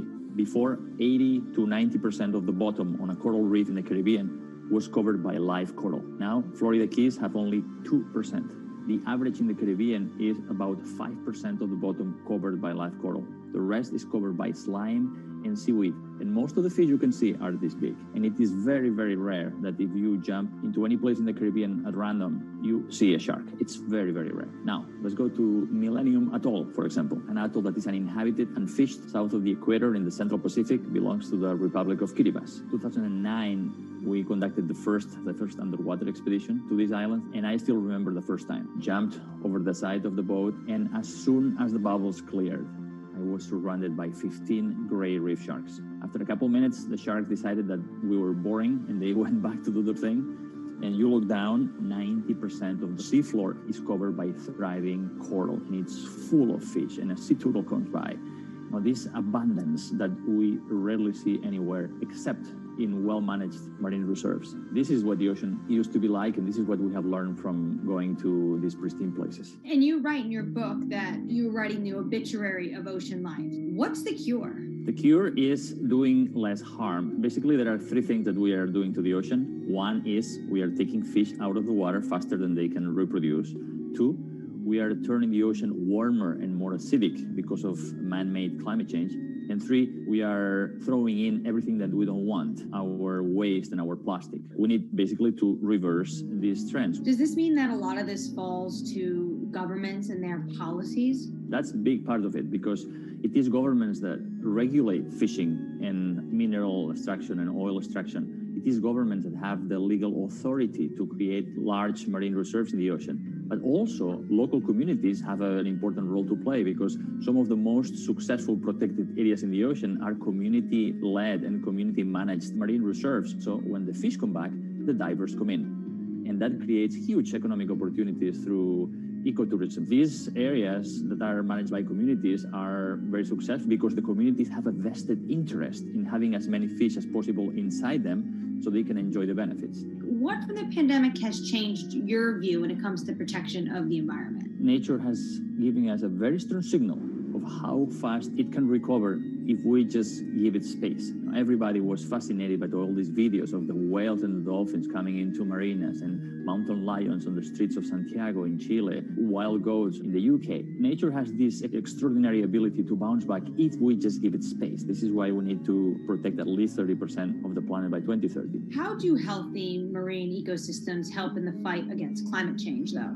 Most people see the ocean as a victim of climate change, but the ocean can also be a solution because we know that the more life that is in the ocean, like big fish and big whales, the more these organisms help to make the ocean productive and absorb more CO2. The kelp forest, seagrass beds, all of these are important ecosystems in the ocean that are similar to the forests on the land that capture a lot of our carbon pollutions. What are you most excited about in your field? We have 10 years to fix this problem. Global fisheries catch is going down, stocks are collapsing. Business as usual means that by 2050, 90% of the coral reefs are gone, that most commercial fisheries have collapsed. That affects food security, that affects migration of people. We have 10 years to get to peak greenhouse gas emissions and then go carbon neutral by 2050. And we have 10 years to protect at least 30% of the ocean so we can restore much of this health and productivity, not just for saving biodiversity, but also saving our life support system. We are not talking about something that is apart from us. We are not apart from nature. We are a part of nature. So these 10 years are probably the most critical in the history of humanity. The most accurate measurements of changing oceans will come from space. While Enric Sala explores what lies beneath, a new satellite is giving us data from above. We'll learn more about our oceans and climate change, but from space. A new satellite's been launched from California. Its mission: track the accelerating rise of sea levels. Well, the main instruments on board include a dual-frequency radar altimeter. And this is the primary instrument of the mission, and that's the one that's measuring sea surface height, significant wave height, and wind speed over the ocean. And from those measurements, we can actually have the superb measurements that we expect of sea level rise. Data gathered from Sentinel-6 will be used alongside information from other satellites to build as complete a picture of the oceans as possible. With a long record, we can precisely measure the acceleration. We eventually can detect new regime, tipping points. For example, if there is a runaway in the melting of Greenland or Antarctica, sea level will record this runaway change because it is an integrator of all changes that are occurring in the climate system. So we will be able to see some change, big change in the global climate. The National Oceanic and Atmospheric Administration expects that sea level rise will increasingly threaten U.S. coastlines. One example, the southern tip of Manhattan is expected to flood 20 to 40 times a year by 2030. 11 of the 15 largest megacities are located at the coast, and this number will double. The number of people living in coastal area will double by 2060. So, knowing how much sea level is rising at the coast and how much it will rise in the future in coastal areas is as obvious. It's obviously a major goal for human beings. Coming up, from sails to steam to oil, the shipping industry is no stranger to change. But how will it navigate the next transition? This is Bloomberg Green.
From Bloomberg's European headquarters in London, I'm Anne-Marie Hordern. This is Bloomberg Green. Now, for your roundup of this week's latest climate news, Jennifer Zabazaja has your Green in Brief. Here's the climate news you need to know. Deforestation of the world's largest rainforest has hit a 12-year high. More than 4,000 square miles of the Amazon rainforest was destroyed in 2020. That's a 9.5% increase from a year earlier. Government data shows that destruction has soared since President Jair Bolsonaro took office and weakened environmental enforcement. The Amazon is home to millions of species and plants and is critical in the fight against climate change. Bitcoin is hitting all-time highs, but at what cost to the environment? The cryptocurrency is energy intensive, and there are concerns if it becomes mainstream. According to MIT, back in 2018, Bitcoin's carbon footprint was almost as big as Portugal's. Want to get better at tackling climate change? We'll hire more women. That's according to Bloomberg New Energy Finance. Firms with 30% or more women in top jobs tend to perform better when it comes to the environment and are more likely to set clear climate goals. Shopping online is more popular than ever now, but the price of convenience is measured in CO2, and more deliveries means more fuel burned and more packaging wasted. So what can companies do? Well, many are becoming more efficient and sourcing more clean energy for their data centers and warehouses. And England's farmers will be paid to go green after Brexit. As European subsidies are phased out, they'll get new money to encourage them to produce healthy, sustainable food. Poor farming practices are one of the leading drivers of water pollution and the loss of biodiversity. I'm Jennifer Zabazaja in New York. Anne-Marie, back to you. The shipping industry is more than just the grease on the wheels of globalization. It's its chief enabler.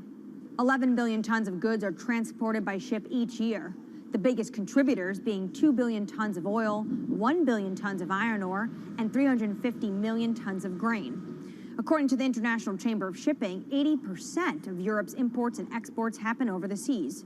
And for such a vast industry, it also contributes its fair share of emissions. Shipping makes up 12% of global transport energy consumption. So how does it clean up its act? Earlier, I caught up with Bloomberg Green reporter Laura Milan about just how big of a challenge this is going to be for the industry. One of the main issues is size. So about 90% of the world's cargo is moved by ships. So obviously changing such a huge industry is not going to be fast, and it's not going to be easy. The second issue has to do with technology. So ships obviously travel for many days at sea. It's not as easy for them to refuel as it would be for a car, for example, going on a road. And the sector still hasn't found a technology that's economically viable and that's zero emissions, and equivalent to the electric batteries for cars, for example. But actions are being put in place to make the industry a bit more environmentally friendly. Walk us through those steps that they're taking. That's it. So there's a first step that would involve using low emission fuels or biofuels that would significantly reduce the existing emissions. And then at a regulatory level, when it comes to the policy and the governments, there are steps being made as well. I would say that the most significant ones come from the European Union, which started to track emissions a few years ago and is now looking to include shipping emissions in the emissions trading system. So that would significantly reduce and help calculate the emissions from the shipping industry. Now, China is taking similar steps. So at the moment, regions need to report shipping emissions to the central government. And finally, we have the International Maritime Organization with a pledge to reduce shipping emissions by 50% in 2050. Now, we must say that that pledge has been considered insufficient by environmental groups, but at least some steps are being taken. So to get to 2050, the industry obviously is going to need to start tapping some new technologies. What new technologies are you seeing being introduced into the shipping industry? So we have seen pilot technologies being developed for years now, but what's interesting about this current moment is that we're seeing big players invest in these technologies that are not yet economically viable, but that one day might be. So for example, we are seeing earlier this year, the world's largest agricultural commodities trader, Cargill, saying they will invest in attaching sails to their ships so they can make any technology that they run their ships on more efficient. Similarly, we have seen a spin-off of Airbus, the aeronautics company, developing a similar application with kites. We have been following also developments in hydrogen. So at the moment, hydrogen fuel seems like a good option, a possible option when it has been developed and when it becomes economically viable. And we have Vestas, for example, the world's largest turbine maker, developing some ships that will be able to run on hydrogen in the near future. Coming up, rising sea levels means humans need to get creative when it comes to coastal defenses. But how do we protect both ourselves and the environment? One Israeli startup may have the answer. That's coming up next. This is Bloomberg Green.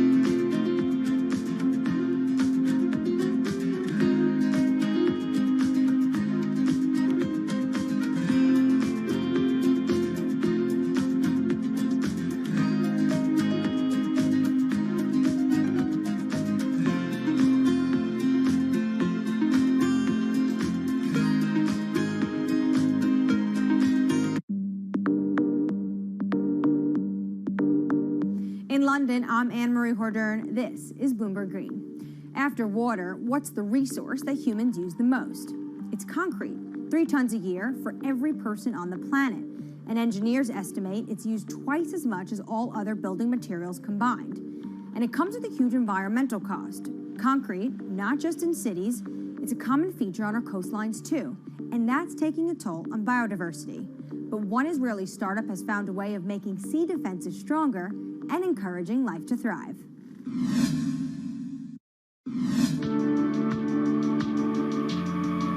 If you take a look at concrete structures like breakwaters or seawalls, the water around them is often clear.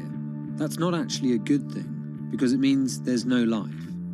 Marine species are actually most abundant in coastal areas, but it's also where us humans prefer to live too. So when we build here, we drive away marine life. The concrete in the marine world has a lot of additives, a lot of chemicals, and some of those materials are actually leaching out, and they're actually prohibiting marine life to thrive. If we keep developing without any regards to natural communities, there is a tilting point from which beyond we cannot really go back.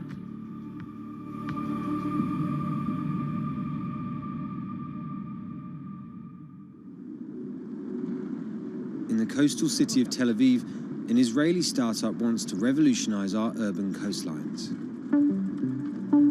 Their sea defenses are transforming lifeless man-made structures into teeming ecosystems. They do this by replacing standard concrete with their own special cement formulas. As opposed to regular cement-based concrete, e-concrete includes certain elements that enhance the growth of marine flora and fauna of plants and animals. Our admix, which is kind of our secret sauce, is basically kind of sealing the concrete, making it less aggressive for the marine environment. That once we add it, we enable life to flourish. In the lab, the team run tests to identify what mixes will work best for marine life. So we take really ice cube size concrete slabs of different compositions, and we put larvae, 20, 30, 50. We need to have a lot of replicates. We're geeky scientists, so we have to have a lot of replication and controls. And then within a few days or just a few weeks, we can get an answer on their preference. So obviously, if they die, they have a very low tolerance to that specific concrete mix design. And if they thrive or they flourish, we can quantify that very quickly. E-concrete says it typically sees double the biodiversity of regular grey concrete. From fish and sea caterpillars on their armour blocks to crabs on these tidal pools that sit on the shoreline. This unit holds water during the low tide, so it's always moist, and therefore it has a very comfortable habitat for crabs and sea anemones and sea stars, etc. These pools have been here for less than 3 months, and this is already what you can see. It's covered with life. See the rock around it, which has been here for probably 10, 20, maybe even more years, only has a thin layer of green algae, and that's it. As well as the composition of the cement mix, e-concrete designs its products specifically to the marine environment it will be deployed, to create niches for endangered species, or to develop nurseries like these oyster beds. The final part of the equation is creating complex surface textures to mimic natural rock or coral, an environment that helps anchor young organisms. When concrete elements are being cast, the typical goal is to have a very slick surface, very, very smooth. The idea is to get the water to flow right across it. When we're designing e-concrete with a rough surface, we want to do the complete opposite. We want to slow the water when they are crossing the structure so that the larvae can actually adhere and attach to the surface. E-concrete has to offer its clients more than just ecological credentials. Over time, they've discovered that creating hospitable habitats for marine life adds another advantage, one that is surely hard to ignore. We've seen evidence to the fact that the growth of the organisms on the concrete create kind of a layer of defense.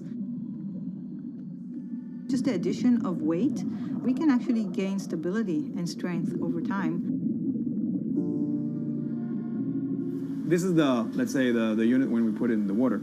And this is after a year in the water. And what you can see here is all the oysters are completely covering it. We designed the units so they can withstand the forces and perform in terms of structural performance, but they can also be a backbone for ecological enhancement. The company tests its miniature designs in tanks full of real seawater, rocks, plants, and animal life from around the world.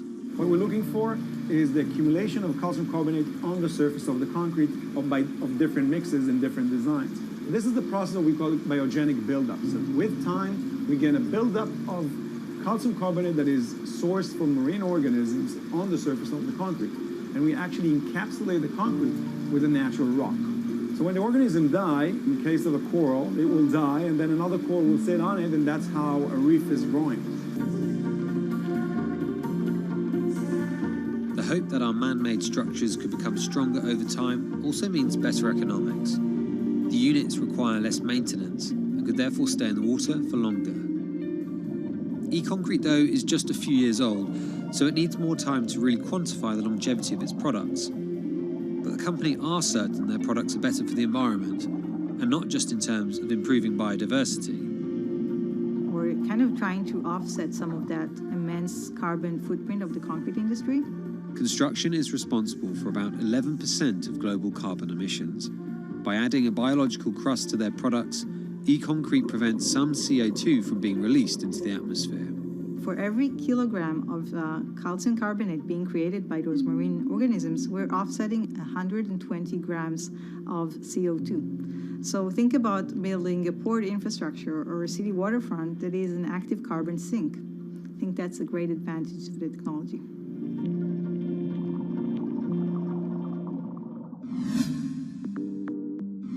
That does it for this week, but let's keep the conversation going on Twitter. Follow us at Climate. I'm Anne-Marie Hordern, and this is Bloomberg Green.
This is Bloomberg Business Week.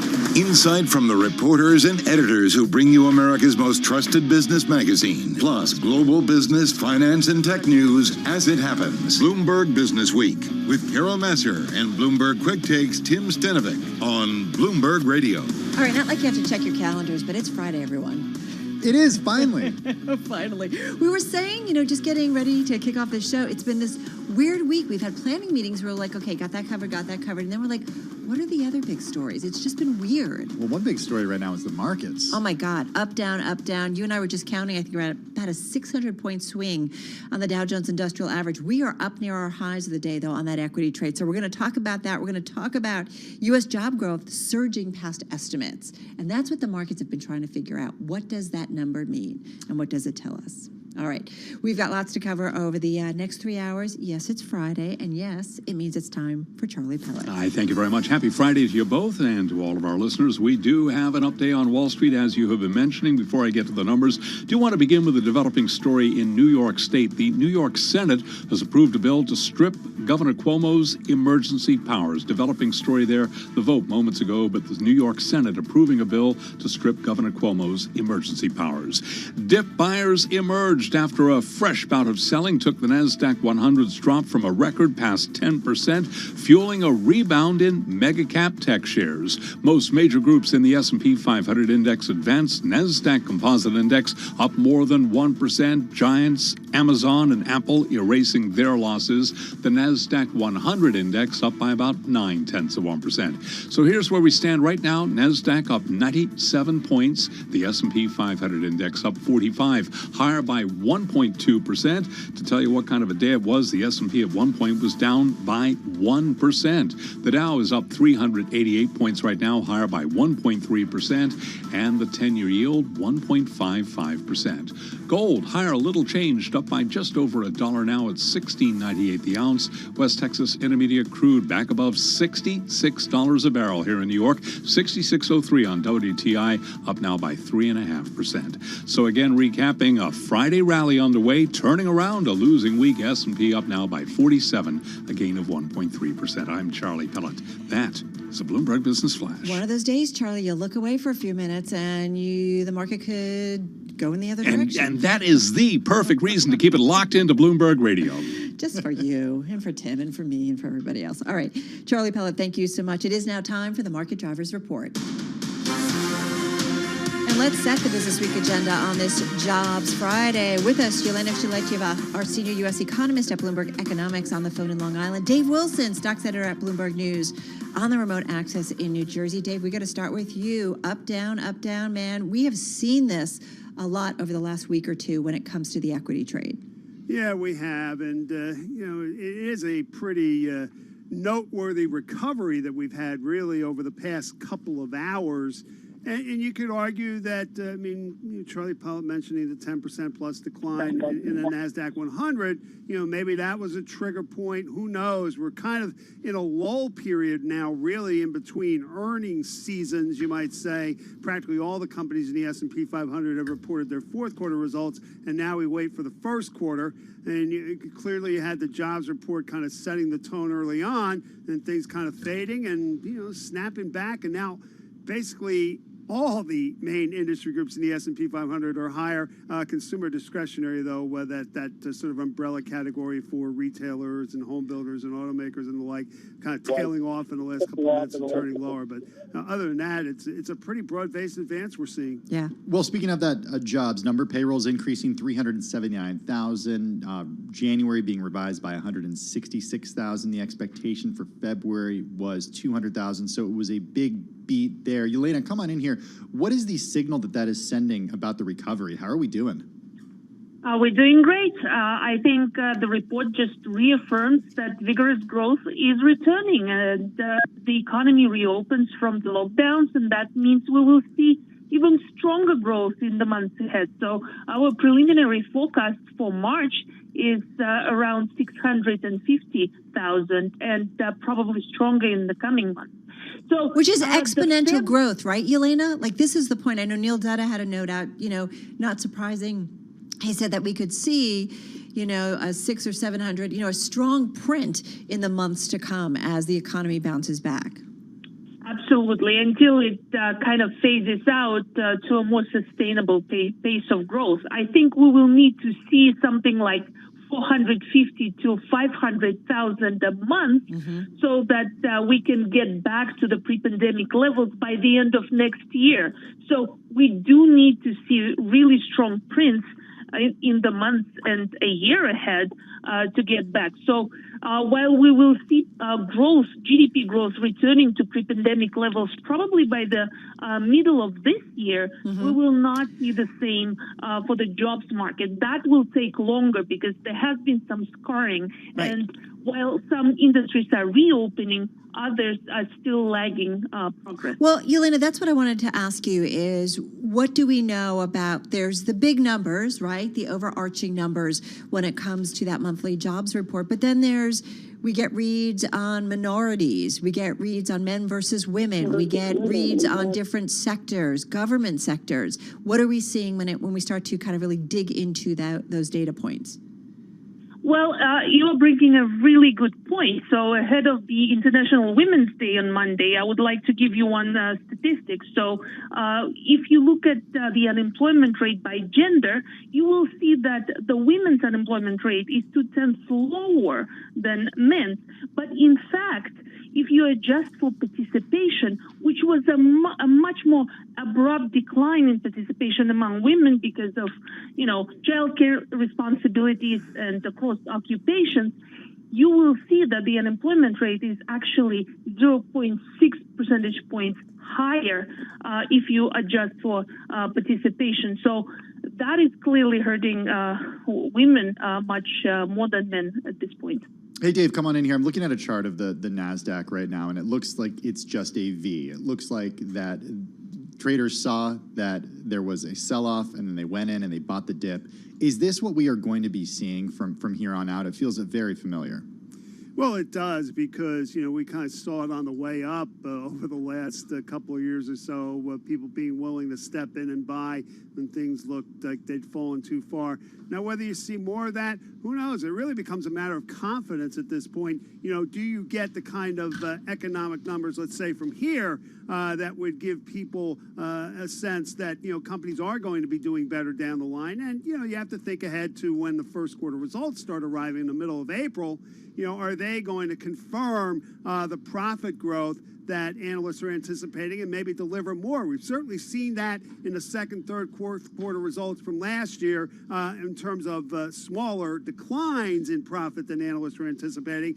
Now, our company's going to be able to deliver on the other end, in a sense, now that that growth is returning. That's going to be something to watch. Yelena, very quickly, 25 seconds. I mean, I guess the question here is this just getting back to pre-pandemic growth levels and job numbers, or is this, a sign of maybe inflation picking up? Just quickly.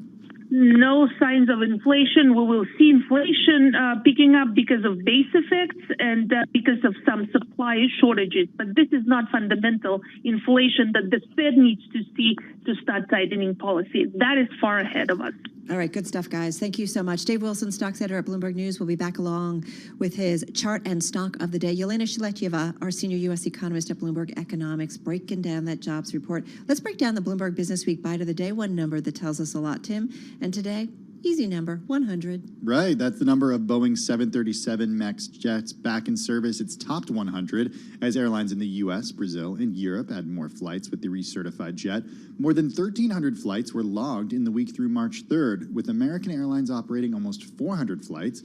That's according to data from the aviation analytics firm Cirium. God, that's been one of the big corporate stories. It has, but I was just thinking, Carol. What? No news is good news. Oh, well, absolutely, especially when you're Boeing. Yeah, that's what I'm saying. If we're not talking about the 737 MAX, that's a good thing because it's flying again. Yeah, exactly.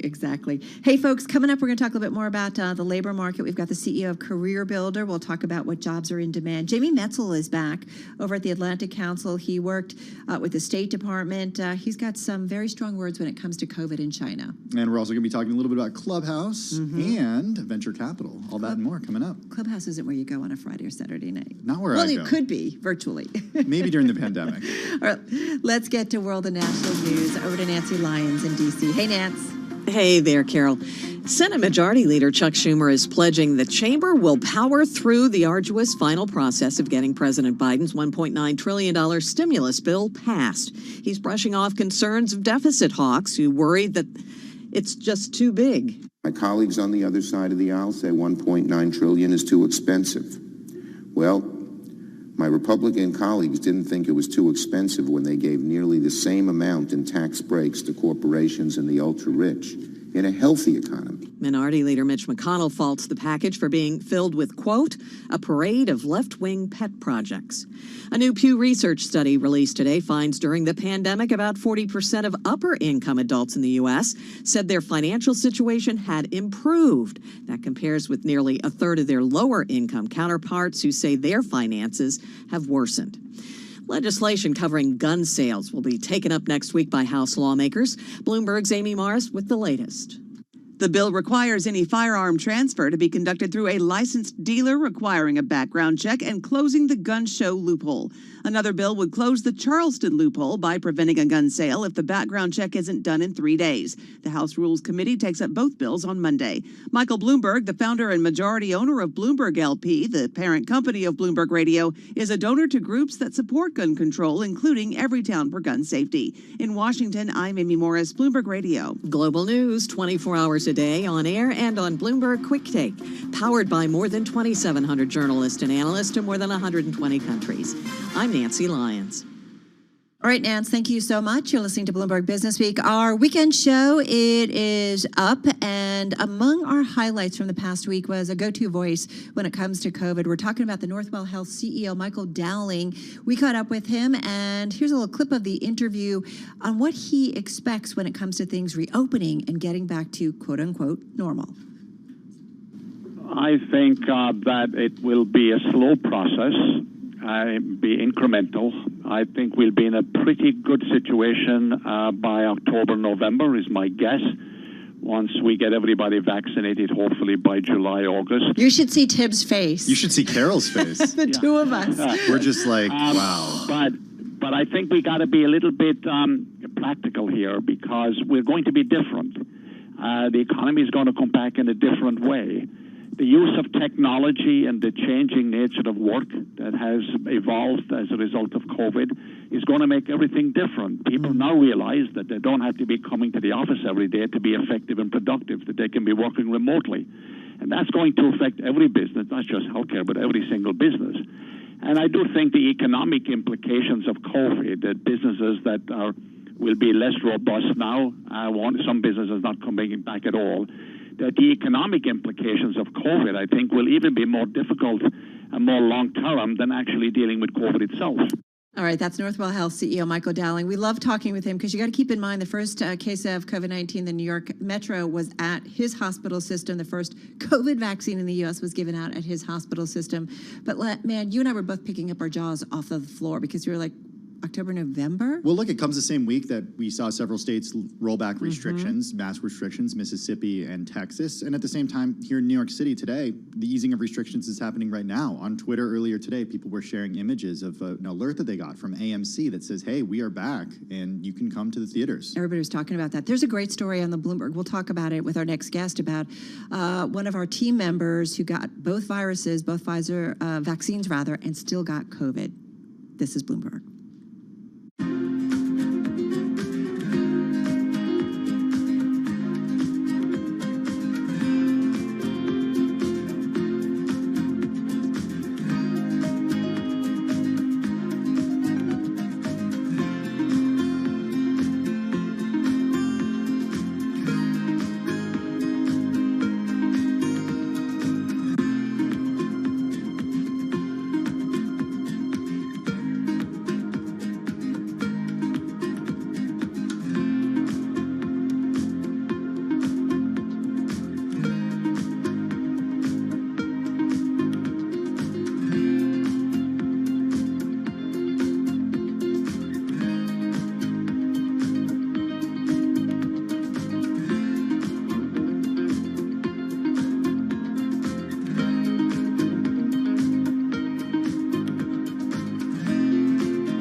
markets, headlines, and breaking news 24 hours a day at Bloomberg.com, the Bloomberg Business app, and at Bloomberg Quick Tape. This is a Bloomberg Business Flash.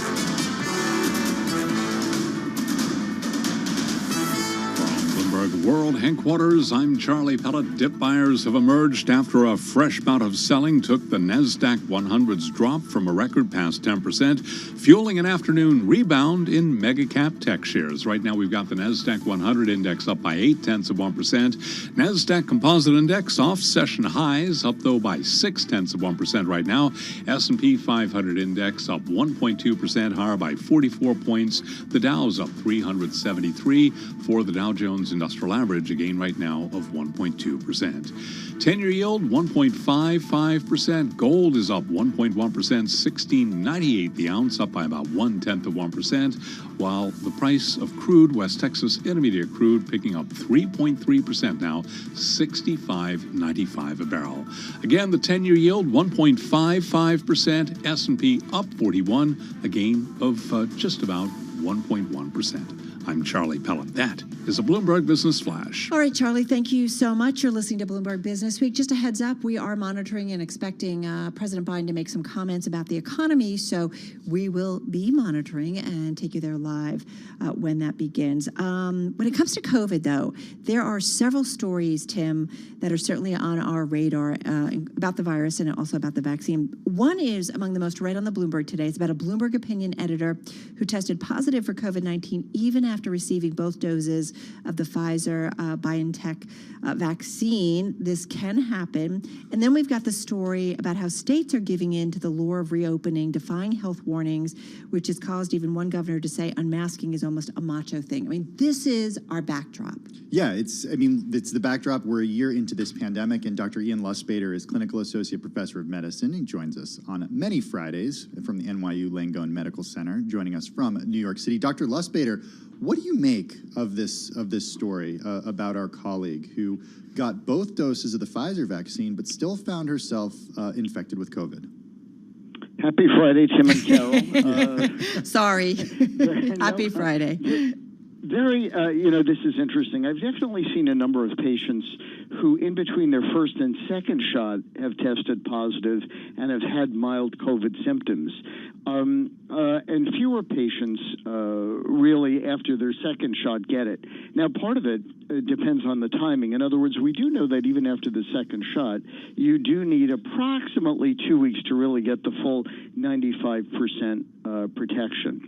So it's certainly not a guarantee. And also, testing positive may be different than actually getting the disease. In other words, you can recover the virus from the nasopharynx, but you may not be sick with it.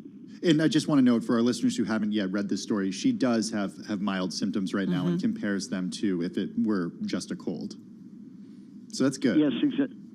Right. So I believe, we wouldn't know if she hadn't had the vaccine, would she have had a mild infection anyway? And we don't really know, could this be one of the variants that may be somewhat resistant to the vaccine? And unfortunately, I think we're spoiled. I think we want 100% on many areas in life guarantees, whether it's the stock market or the Fed or the vaccines.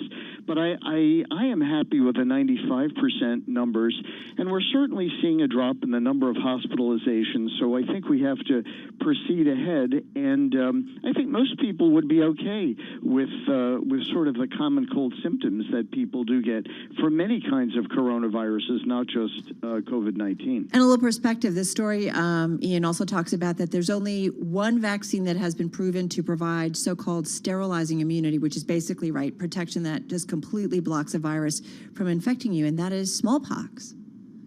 Correct. Yes, I'm one of the few older people who actually got a smallpox vaccine back in the day, and we really eradicated smallpox, except for small vials in biolabs, but that was really a worldwide problem for many years until enough people got vaccinated. Also, there are mutations and so forth that are less prevalent than we're seeing now with COVID-19. It really is getting pressure to mutate as there are fewer pockets that are susceptible. Is it fair to say, too, the efficacy, Ian, as you said, that even though you get the vaccine with these variants, that the actual efficacy of the vaccines goes down a little bit, first of all, just in a real world setting and against these variants, which might be a little bit tougher than the initial strain? Yes, I think the numbers are coming in a little bit lower. We're not really seeing the mass number of hospitalizations. So I think it's really the best we've got. And I think we do. The mRNA vaccines certainly could be tweaked if any of these strains do seem to be mutating beyond, resistance to the vaccine. But I think as we're getting more and more people vaccinated, we are seeing, states and other localities saying, we have COVID fatigue and we're putting everyone back out there. But I certainly think we need to be careful exactly for these reasons, that even if you've had the vaccine, you do need to be careful for the time being until really this has been reduced in number. Well, you mentioned the states that are slowly reopening, or in some cases like Texas and Mississippi, abruptly and quickly reopening. If you were advising Governor Abbott in Texas, who is removing the mask mandate starting next week, allowing businesses to go at 100% capacity, what would you say to him? I totally understand the concept of COVID fatigue. A couple of weekends ago, I was down in Florida, and that certainly is a little more loose. I think. Yeah, so I've heard from people who've been there. Did you flew, I assume, right? I did, yeah. Okay. And that whole concept of the middle seat empty, no, not. People are sitting shoulder to shoulder. And had I not had 2 vaccines, I would have been, very, very concerned. The people I just casually spoke to, a number of them did have the vaccine. So, I think. I think that would certainly be a risk. It's the airlines try and reassure you by, high ventilation rates, high turnover of the cabin. But, none of these things are 100%. And I think people still need to use good judgment, whether you're in Texas or Connecticut or Florida. I think it is reasonable to slowly reopen. And I think as the weather gets warmer, at least in the past, we've seen some reduction in viral transmission for a variety of viruses. So I think we are getting closer to a more normal existence, but I would say we really still need to encourage people to, try and use good judgment, certainly get vaccinated. I think the light is at the end of the tunnel, but I don't think we're there yet, based on herd immunity. And I think with only 16% of, adults being vaccinated, I don't think we can quite relax yet. All right. Hang on, Ian. We're going to come back and continue in just a moment with Dr. Ian Lustbader, Clinical Associate Professor of Medicine at NYU Langone, joining us right here on Bloomberg Radio.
broadcasting live from the Bloomberg Interactive Broker Studio in New York. Bloomberg 1130. To Washington, D.C., Bloomberg 99.1. To Boston, Bloomberg 106.1. To San Francisco, Bloomberg 960. To the country, Sirius XM Channel 119.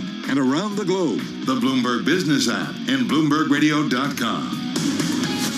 This is Bloomberg Business Week. Did you see Pew Research saying that vaccine hesitancy in the United States is ebbing, including among Black Americans? It's great news. Yeah. Look, as more and more people start to know people within their circles who get the vaccine, I think we're going to continue to see those numbers get better. We're going to talk a bit more about that and continue our virus update in just a moment. Back, though, to your top business stories and an update on that trading day. Hey, Charlie. Well, hello there, and all of a sudden, we're back at the best level of the day. The Dow, the S&P, NASDAQ all surging right to the numbers. We'll give you the why in a moment here. Let's begin with the 10-year, though, 1.55% right now, and the 10-year up 3/30 seconds. S&P is up 59. That is a gain of 1.6%. The Dow now up 462 points, up 1.5%. NASDAQ up 135, up by 1.1%. NASDAQ 100 index up today now by 1.3%. Gold little changed, up 79 cents the ounce at $16.98. West Texas Intermediate crude advancing 3.4%, $66.02 a barrel. Dip buyers are emerging after a fresh bout of selling took the NASDAQ 100's drop from a record past 10%, fueling the afternoon rebound in mega-cap tech shares. More than half of Americans 65 years old and over have gotten a COVID-19 vaccination, but lingering hesitancy means inoculating the country's most vulnerable age group is about to get much harder.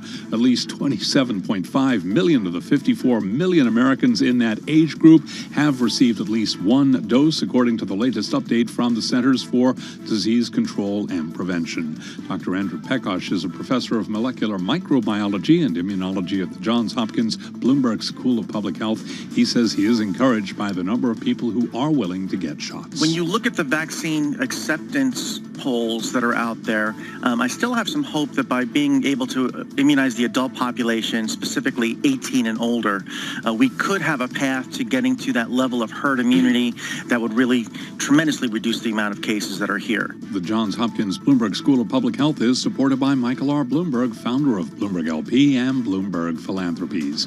Among some of the we track Pfizer shares up 0.4%, partner BioNTech up by 1%, AstraZeneca up 1.1%, Moderna shares lower by 0.4%, Johnson & Johnson rallying today by 2%. Recapping, S&P up 60, a gain of 1.6%. I'm Charlie Pellet. That is a Bloomberg Business Flash. It certainly is. Thank you, Charlie Pellet. Carol was talking about this Pew Research vaccine hesitancy study. Dr. Ian Lustbader, Clinical Associate Professor of Medicine from NYU Langone's Medical Center, joining us on the phone from New York City. Some really interesting news here from the Pew Research Center. COVID-19 vaccination hesitancy in the U.S. is ebbing, including among Black Americans, while partisan differences in people's intention to get vaccinated is widening. So 39% said in November that they probably or definitely wouldn't get a shot. That number declined to 30% in a February 16th poll published on Friday. Dr. Lustbader, do you see that anecdotally happening around you, that people who were hesitant to get the vaccine are no longer hesitant? I think we're seeing some improvement, but I agree with you. I've heard a number of different excuses for wanting to watch and wait, including, well, I want this vaccine or that vaccine, or I've heard, rumors about this or that. And really, at the end of the day, what I tell everyone is just, get it. There are very, very few conditions. I love the way you say that. Allergies. Just get it. Just get it. Exactly, like Betty Ford, kind of back in the day. Those who remember. So I think it's really important for everyone to do it. There is no evidence that one vaccine or another provides significant improvement or side effects. Or if you have an underlying condition, one vaccine, whether it's the viral vector or the mRNA, and we may, at some future point, wind up giving another vaccine if it turns out that we need to do that. And there's no evidence that that would be of any risk. So I agree with you. Initially, we had certainly physicians embrace this, numbers in the 80-90% vaccine acceptance. And many others, socioeconomically or different ethnic groups, feel really concerned, that this was experimental, it was rushed. But I think as we're seeing people do basically very well, we're seeing less vaccine hesitancy, which is key. And the only way we're really going to get to that herd immunity and ultimately get where everyone wants, which is really to open up and have masks elective. You want to wear a mask, go ahead. You don't have to. That's still a few months away at the rate we're going. Do you feel like, though, at the rate we're going in terms of vaccines and the rollout and how things are, I feel like the president coming out at the beginning of the week and we moved up, he moved up his outlook for when there would be enough vaccines for all Americans. Do you feel like that almost every week that you've got to check in and maybe revise your thoughts on when the world gets back to quote unquote normal? Well, I think we're going to have a vaccine glut soon. I still have a number of patients, here in the tri-state area that 75 and older, vast majority of people have been vaccinated, either in hospitals or Javits or other vaccine centers, 65 and older. And now we're looking at people under 65, many of whom really want it, but don't meet specific criteria such as hypertension, diabetes, lung disease. I would really just open it up to everyone at this point now that we have J&J and really just say, hey, come and get it. People who've experienced places like the Javits Center have had great reviews. They say it's very organized, very thorough, very meticulous, kind of the Israeli model where you're just moved from station to station. So I think we now have the infrastructure to do it.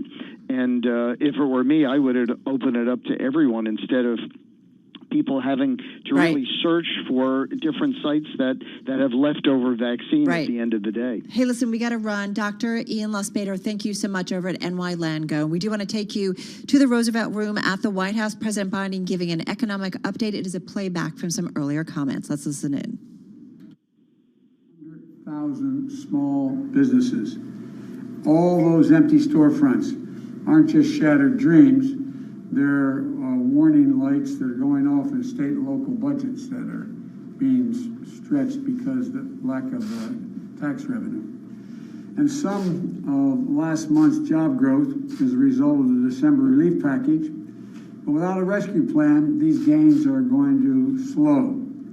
We can't afford one step forward and two steps backwards. We need to beat the virus, provide essential relief, and build an inclusive recovery. People need the help now. In less than 2 weeks, enhanced unemployment benefits will begin to expire for 11 million people. At least 7 million kids don't have enough food to eat on a regular basis. 13 million people are behind in their rent. And the rescue plan is absolutely essential for turning this around, getting kids back to school safely, getting a lifeline to small business, and getting the upper hand on COVID-19. That's what we're going to be talking about now, so I thank you all for coming on in. Thank you. Mr. President, you guys want to bail your bill back better. Thank you guys. Let's go. All right, folks, wrapping up there. That is a playback of President Biden in the Roosevelt Room in the White House. Not a lot of headlines there, but it looks like he is having a meeting. They're talking about the economy specifically. Among the headlines, not many, but saying job numbers show relief is urgently needed. And I guess he's getting ready to talk with the Treasury Secretary, Janet Yellen. Yeah, I think the framing of the way that the Biden administration has been talking about this is really interesting. What they're using this as an opportunity to, as even though this was a very good report in many ways, they're using it as an opportunity to say much more is needed. Ron Klain, the White House Chief of Staff, said if today's report is good enough, he said this on Twitter, then know that at this pace, it would take until April of 2023 to get back to where we were in February 2020. Yeah, just looking at some comments on Twitter from our own Jennifer Jacobs, and I guess this is coming from the Biden team, but talking about the U.S. specifically when it comes to small businesses, losing some 400,000 small businesses. You just ride up and down the streets of New York and you can see all of the businesses, restaurants, retail that have been shuttered. 13 million people behind in their rent. Again, I believe this is coming from from President Biden and his team there, and again being reported by our Jennifer Jacobs on Twitter, who's been following it as well. It's a reminder that we've made a lot of progress. There's a lot who would say there are still millions out of work. There is still a lot of ground yet to be gotten back, and that's what the president is concerned about, certainly ahead of what's going to be a very key weekend, Tim, for his COVID relief package. Yeah, it will. Look, the president, to that end, Carol, is saying, according to the White House pool report, the rescue plan is absolutely essential to turning this around, getting kids back to school safely, giving a lifeline to small businesses, and getting the upper hand in COVID-19. I mean, I can't emphasize the difference between what we saw with President Trump after a jobs print like this versus what we see with President Biden. Yeah. He's not touting it, right? He's saying, yeah, that's fine, but this shows, if you look at it in the context of what's happened over the last year, this is not good enough. Well, and I think it's why the financial markets, to some extent, were a little confused because we certainly did see a bunch of selling. I think there was concerns about the big number or better than forecast number, and that certainly played into the Treasury trade and higher yields. We saw that 10-year BOP above 1.6%, so concerns again about the reflation trade and also concerns about inflation and potentially the Fed and monetary policy not keeping ahead of that. That has been one of our major themes this week specifically. But again, President Biden reminding, yep, this is progress, but there's still a long way to go. All right, you're listening to Bloomberg Business Week. Carol Massar, Tim Stanovic. Let's get a check on world and national news. Over to Nancy Lyons in D.C. Hi, Nancy. Hey, Carol. The U.S. Senate is still working on President Biden's pandemic spending bill after Republicans showed their displeasure by demanding clerks read the bill aloud in its entirety last night. That took more than 10 hours. Bloomberg's Irv Chapman has the latest. Minority Leader Mitch McConnell noted the report on more Americans returning to work. Just this morning, we had a jobs report that shattered expectations. Our country is already set for a roaring recovery. Majority Leader Chuck Schumer. Sometimes the macro statistics get in the way because the top end is doing very well, but so many other people are struggling. And if you just look at a big number, you say, oh, everything's getting a little better. It's not for the lower half of America. It's not. Republicans will offer amendments. But first, Senator Bernie Sanders proposed one that would raise the minimum wage to $15 an hour over 5 years. In Washington, Irv Chapman, Bloomberg Radio. Congressman Eric Swalwell, who served as a House manager in Donald Trump's last impeachment, has filed a lawsuit against the former president, his son, lawyer, and a Republican congressman. He says their actions led to January's insurrection. The California Democrats' lawsuit alleges a conspiracy to violate civil rights, along with negligence, inciting a riot, and inflicting emotional distress. A similar suit was filed last month by Congressman Benny Thompson. Well, after being named the Comeback Player of the Year, quarterback Alex Smith has been officially released from the Washington football team. He returned to action this past season 2 years after breaking 2 bones in his right leg and undergoing 17 surgeries. Coach Ron Rivera says it was a mutual decision to part ways. Global news 24 hours a day on air and on Bloomberg Quick Take, powered by more than 2,700 journalists and analysts in more than 120 countries. I'm Nancy Lyons. Now let's get a business flash from Charlie Pellet. Hi, thank you very much. And here's what's going on. We are close to session highs right now, right to the numbers. S&P up 53 now, a gain of 1.4%. Sharp reversal from an earlier loss of 1%. The Dow's up 417. That is a gain of 1.4%. NASDAQ is up 118, a gain now of 0.9%. 10-year yield 1.54%. NASDAQ 100 index up 1.2%. Russell 2000 up now by 0.9%. And a surge in the Dow Transports up now by 2.1%. Most major groups in the S&P 500 advanced, NASDAQ climbing more than 1% as giants Amazon and Apple erase losses. Earlier today, equities retreated as jobs data soared past estimates. That fueled anxiety the economy could run too hot and kick up inflation. Again, recapping here, stocks are pushing higher. Gold also advancing now up 0.1%, $16.98 the ounce. Crude, a big story, up 3.5%, $66.08 a barrel now on West Texas Intermediate crude.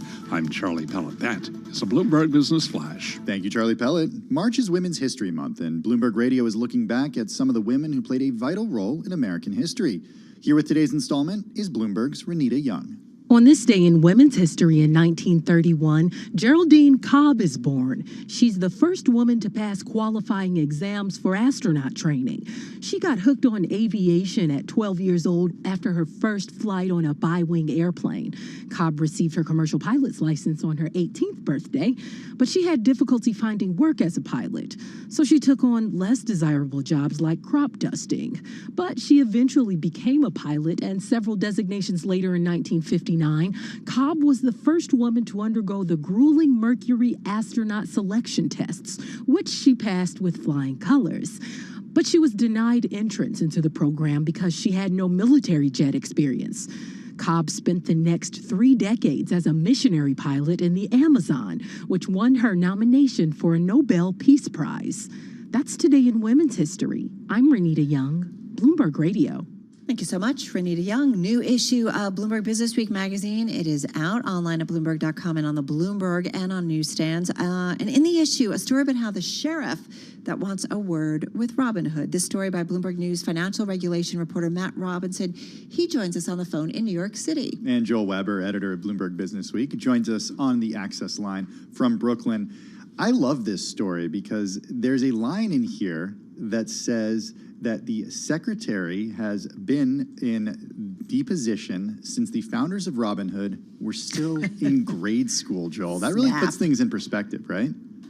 Yeah, that's right. So we're talking about William Galvin, who's the Secretary of the Commonwealth of Massachusetts. And this story originated not so long ago when we saw, basically like a redhead breaking news alert in the terminal that Robinhood was being sued in Massachusetts.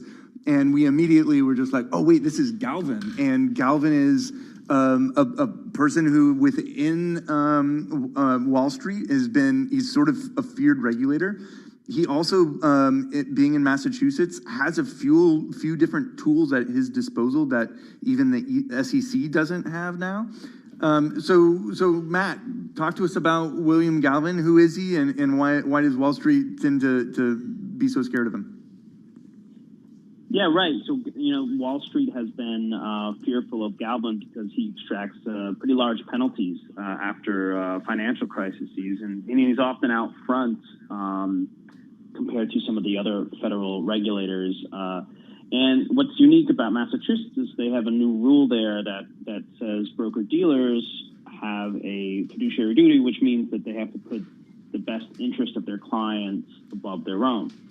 And he's saying that Robinhood is acting that way with its platform in terms of, nudging people to trade, sending, hey, here are the most traded stocks.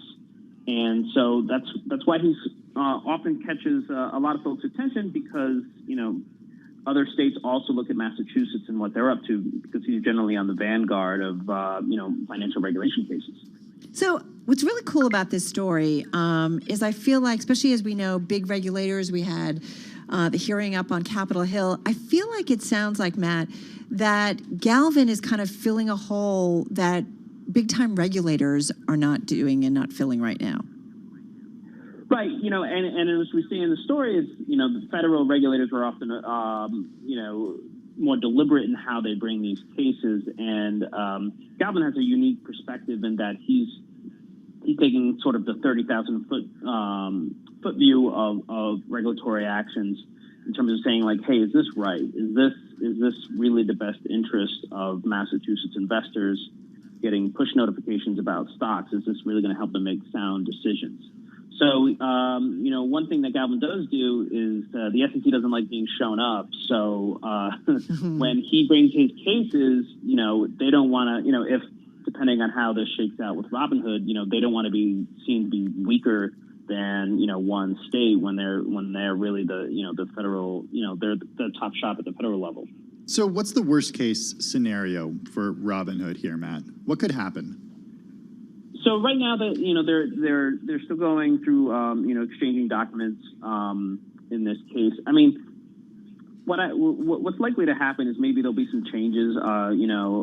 Colleagues here broke the news that maybe Robinhood is going to go away with its digital confetti after making a first trade. Maybe they'll pull back some of the quote-unquote gamification that Galvin cites in his complaint, trying to make, it maybe less, I don't know if addictive is the right word, but, you could see some regulatory, you can see Galvin pushing for some regulatory changes about how the app interacts with customers. So, Matt, can you tell us a little bit more about how Galvin, who, by the way, how long has he been doing this job? 95. What's interesting 95. Too about Galvin is we sat in the state's archives, which he also runs, because that's part of his role as Secretary of the Commonwealth there. He also runs the election, so he has a pretty wide view of how state regulatory bodies work, and he's really taken his office to a new level, because we're often talking about Massachusetts and what it's doing at the regulatory front. There are other states that could be doing the same, but he's choosing to make this a big issue for him. And to that end, can we talk about some of the other things that he's found himself engaging Wall Street over? Because there's some big names there, Morgan Stanley among them. What are some ways that he's known for making his name? Right. Yeah. So after the financial crisis, he extracted penalties from the biggest banks on Wall Street, like many other regulators did. I mean, he's kind of like I'd have to look at all his cases, but I don't think there's probably a bank he hasn't, a big bank that he hasn't gotten a penalty over. And he was a big player in the market timing crisis of the 2000s as well. He went after a local firm, Putnam Investments, about how folks were, sophisticated traders were sort of skimming off the top from retail investors. And that really pushed regulatory changes then, and then, led to the SEC bringing penalties. So he's out on the vanguard there and sort of pushing other, not just his cases, but pushing other regulators to sort of step up as well. Okay, so you might be on the vanguard in some ways, but you talked to him in the hall where we've got birth and death certificates, and let's just talk about him on a personal level a little bit. Doesn't have a smartphone? No, he does not. He doesn't have it. He's definitely old school. He does talking to his staff. He likes to make phone calls on the weekends. If he has a long drive, he's often talking to folks, and from what they say, he's always working. So he's not a big fan of he doesn't tweet. He's not. I don't think he's a big emailer. He's a face-to-face kind of guy. Granted, he has to deal with Zoom like the rest of us. But he doesn't tweet? Well, that's a shocker. I also love he drives an Impala. That is awesome. That's right. Hey, for all you Impala drivers out there, there's nothing wrong with it. I think it makes sense for a state employee, right? Hey, Matt, what does Robinhood say about all this? Robinhood, basically refutes the allegations that they're not saying they gamify investing or trivializing it. They're saying they're opening it up to folks who wouldn't maybe haven't been investing in the first place, and that's clearly true that they have moved an entire industry to offer free trading. So they point to, hey, we have a lot of folks investing in Massachusetts, and those who are investing, they're saving a lot of money. They're saving money. They're not paying any commissions on these trades. So they're very, very clear pushing back, saying that we're a platform. We're not recommending stocks. Yeah, we have some digital maybe gimmicks. I don't know if they use that word, but they have some digital aspects that other places don't. But overall, they're just a platform. Just want to mention, too, a headline crossing the Bloomberg CNBC reporting that Robinhood to list on the NASDAQ when it goes public. I mean, Matt, it's an interesting time. I mean, we see so many different industries. The magazine writes about it all the time of just being disrupted, innovation, things going ahead. And I think a lot of folks would come out, and Tim, we know, make the argument that this has been beneficial for a lot of individual investors. Yeah, I mean, Matt, you use the word democratize in your piece, and it's a word that Robinhood likes to throw around a lot. And Galvin pushes back on that, right? Yeah, he sort of said under his breath, he's like, "Oh, that's not really fair to democracy." That's a big thing. I mean, that is like their slogan: democratizing finance, democratizing investing. Right. Why does he say it isn't fair? I think for him, he's he thinks they're underplaying. He thinks that by getting people involved in the market, it really helps Robinhood's bottom line, right? He's saying the more people interact with the app, the more people trade, the more order flow that Robinhood can send to market makers, and that's who pays them, right? Robinhood's customer is market makers. That's how they make their money. Well, I don't know if customer is the right word, but their clients are the investors, right, for trading. But their revenue source comes from the market makers. All right. Well, good stuff. And to quote him in the story, it's propaganda regarding the democratizing line. Yeah, exactly. Listen, it's a great read. Right now, though, I've been Googling Impala and trying to figure out how much they cost or how accessible they are. They're accessible. Chevy. Why did Chevy stop making the Impala? That's what you come up with. It's a great story. And listen, it is, we know Robinhood already one of our big stories of 2021. Check it out. Matt Robinson, financial regulation reporter at Bloomberg News, with us on the phone in New York City. Joel Weber, editor of Bloomberg Businessweek, on the remote access from Brooklyn. And check out the new issue of Bloomberg Businessweek magazine online, on newsstands, and of course, always on the Bloomberg terminal. For those of you listening in New York, D.C., and San Francisco, and watching on YouTube, Bloomberg Businessweek with Tim and myself, we're going to continue. If you're listening on Bloomberg 106.1 in Boston, though, Bay State Business is coming up next. Speaking of Boston. Yeah, and it was the perfect time for that headline to cross, because this is what Robinhood is going to be facing when it does go public, and that could come very soon. Exactly. All right, you are listening to Bloomberg on Bloomberg Radio.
Markets, headlines, and breaking news 24 hours a day at Bloomberg.com, the Bloomberg Business app, and at Bloomberg Quick Take. This is a Bloomberg Business Flash.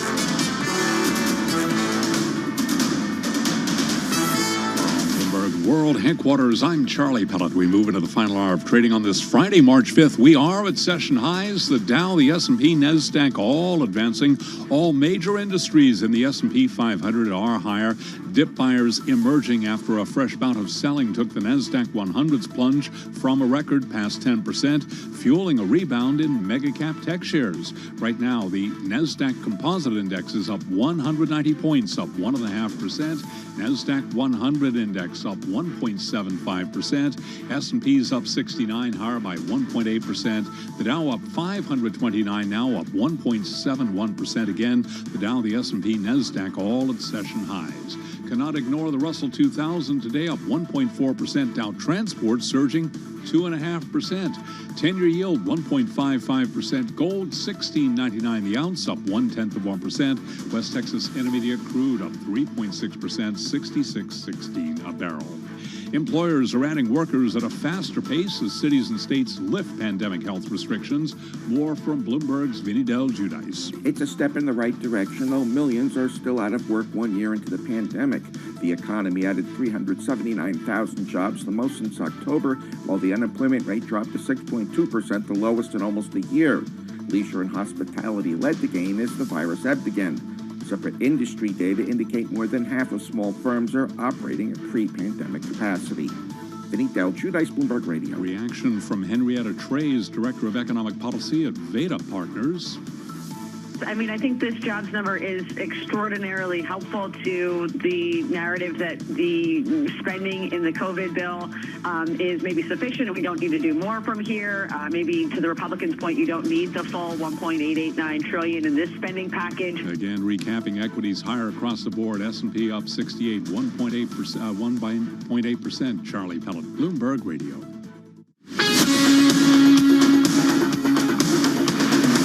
This is Bloomberg Business Week with Carol Masser and Bloomberg Quick Takes Tim Stenovic on Bloomberg Radio.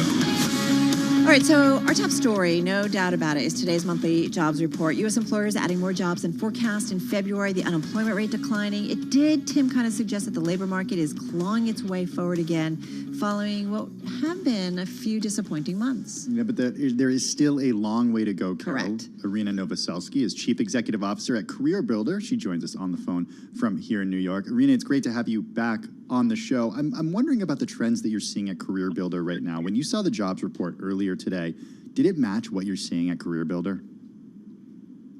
Hi, Carol and Tim. Yeah, we talked about a little bit we talked about the other month. One of the things that we were starting to see is a little bit more job postings around those frontline COVID impacted industries. And so when you look at the recent jobs report today, 90% of the job growth is coming from hospitality and leisure.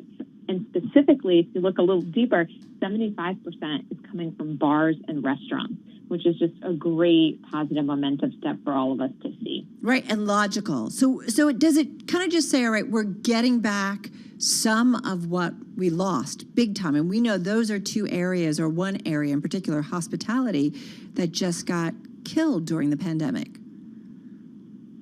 Definitely. And we slowly are, obviously not even close to the amount that we've lost, but we are also seeing that as state by state are lifting restrictions and more people are getting vaccinated, we're seeing the job growth that gets posted. And so right now, greater than 50% of the states across America are showing double-digit job postings. And that's interesting because that's such a leading indicator for job growth to come. There's some really interesting data that you saw at Career Builder that I'm looking at right now. The surge in demand for childcare-related positions, a 440% increase in childcare workers, a more than 300% increase in nannies, and then a more than 200% increase in teachers for special education for kindergarten and elementary schools. Why is that happening? We saw that happen actually last month as well, and it's just this movement that as people are going back, getting vaccinated, more and more things are opening up. Parents are feeling more comfortable and are looking more for support as they're reentering the workforce as well. Well, so a lot of hospitality. What are the other trends? And I am always curious, Irina, when we talk to you, in terms of how the jobs market, the labor market overall has been impacted by the ongoing pandemic. In other words, jobs that maybe aren't going to come back because things have changed in the past year and there are new jobs that are now in demand. What are you seeing along those lines? And I don't know necessarily if it's jobs, but the supply and demand equilibrium is going to change. What I mean by that is there's a huge part of the population that doesn't have the ability in the roles that they're in today to work from home. And the need and the desire to work from home is only increasing. And so that is going to push an imbalance for many companies. And we're seeing this with last month's numbers that small businesses that were many industry, COVID frontline industries were having trouble finding people to fill their open roles. That 90% of small business owners were saying that they had openings that they could not fill. And so as work from home continues to grow, and on careerbuilder.com, we've seen 195% increase of candidates looking for work from home. In fact, we're seeing 35% of candidates actually taking a job not in their location, not even near their geography, with the expectation that work from home will continue. And so that does a few different things. One, it balances the war for talent between big tech logo names and middle market and small businesses in a way. The second thing that it does is it flips a little bit of the whole wage conversation of, are you going to be paying people based on a role? Because typically you pay it based on the location for that role. But now is the location going to be the company or where the employee works?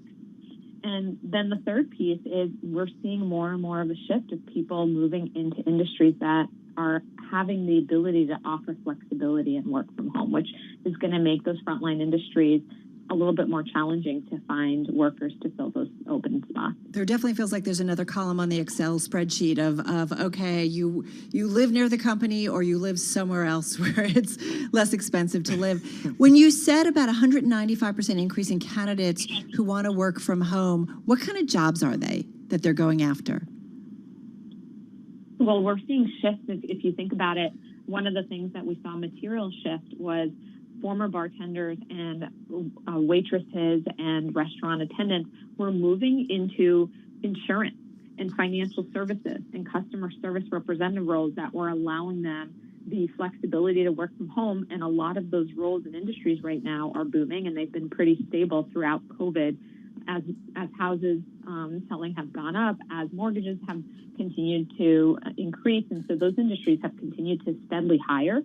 So we're seeing that shift, and their skill set really aligns to a lot of those roles in those industries as well. What does your data tell you about the recovery here?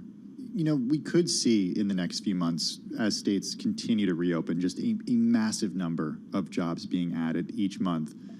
Given the data that you have, given what you're seeing on the platform, how long does it take for us to get back to a pre-pandemic level of employment in the U.S.? It really depends how consistent and broad the vaccine rollout is and how much of the timelines are published so that companies are able really to make budget decisions and have the ability to forecast their hiring needs. One of the things that we saw is in Q4 of last year that when there was uncertainty around the rollout and the timeline of vaccination, that companies were really mitigating how aggressively they wanted to put out open roles. They were much more cautious in hiring.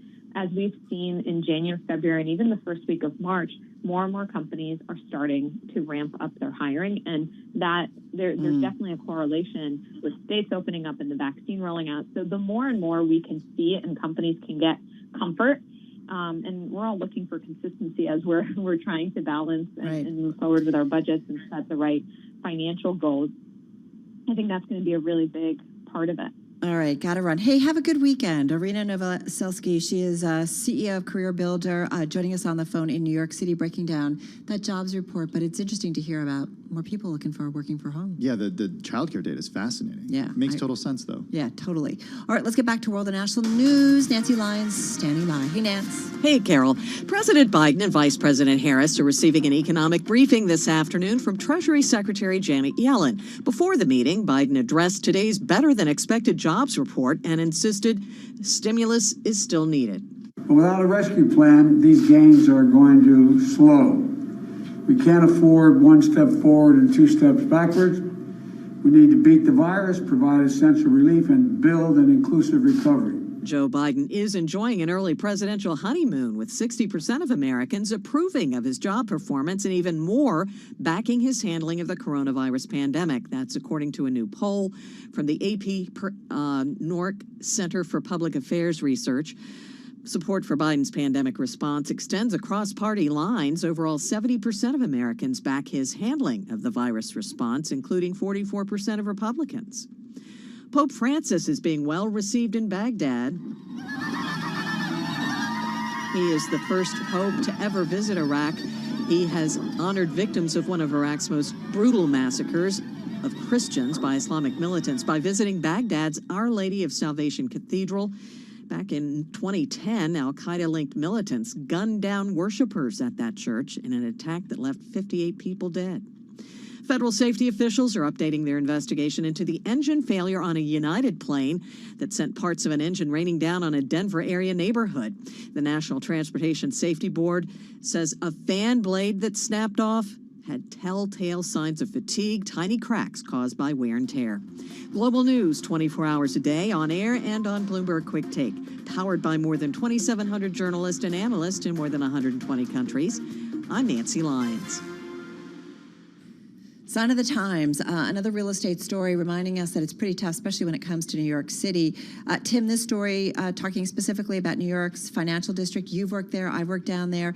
It is suffering as a glut of office space builds with the pandemic keeping workers from home. Yeah, JP Morgan Chase is the latest high-profile tenant to look for an exit from the neighborhood. It's, of course, a historic part of Lower Manhattan. It's home to the New York Stock Exchange, the Federal Reserve. But, Carol, look, every day at 4 o'clock, we see the closing bell, a video of it. It is not a group of people like traditionally who have been ringing the closing bell at the New York Stock Exchange. The New York Stock Exchange is not bustling with every single trader who usually works there. Not that there are so many there anymore. I was going to say, it hasn't been bustling for a while. It hasn't, but it still did have more people than it has right now. And they really reduced the number last year. But with that exit also comes an effect on the businesses close by. All the restaurants that have popped up there in recent years to serve the lunchtime crowds. Right, you just go through, you walk around there where it's been historically known as a pretty busy area, and it's not been the case. You mentioned JP Morgan Chase, S&P Global and Fitch Ratings. They're also marketing big blocks of offices, driving an 80% surge in the amount of sublease space available. That's almost a doubling,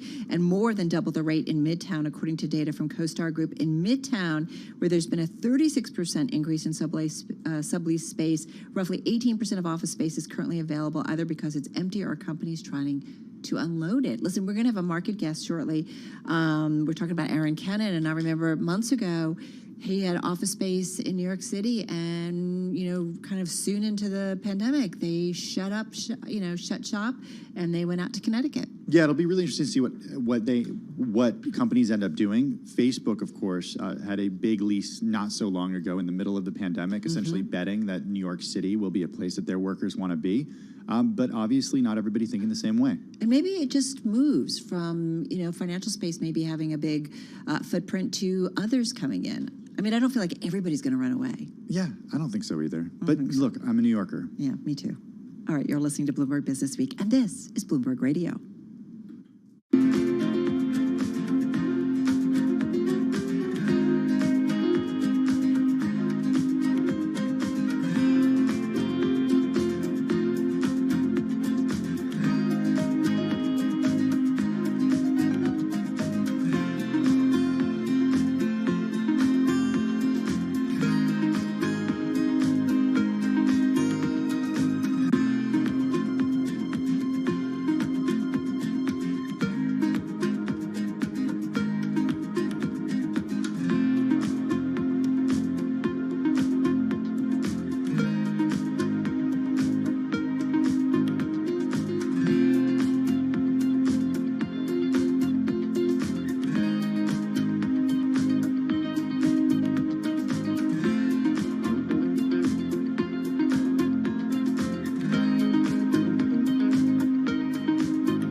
news, headlines, and breaking news 24 hours a day at Bloomberg.com, the Bloomberg Business app, and at Bloomberg Quick Take. This is a Bloomberg Business Flash. Dow transport surge, stocks at the best level of the day. From Bloomberg World Headquarters, I'm Charlie Pellet. Let's head right over to the first word breaking news desk for today's afternoon call with all the details. What a day it has been. Here he is, Bill Maloney. And good afternoon, Charlie. That's right. U.S. stocks in rally mode today with an aggressive bounce off the morning lows. Dow's currently up 500 points, was down 157. S&P's up 65. NASDAQ climbs by 167. The U.S. 10-year yield at 1.55% after hitting 1.62. Gold is up 2 points, and transports rise 300 points. Among the main 11 S&P sectors, all were in the green, led by gains in energy, telecom, and the materials. And leaders to the upside in the Dow, Cisco and Intel, while Boeing and Goldman Sachs led to the downside. In deal news, Chevron to buy Noble Midstream Partners in an all-stock deal. And after earnings, Big Lots Q4 comp sales missed estimates. Wrapping things up, Tesla fell as much as 13% before paring losses.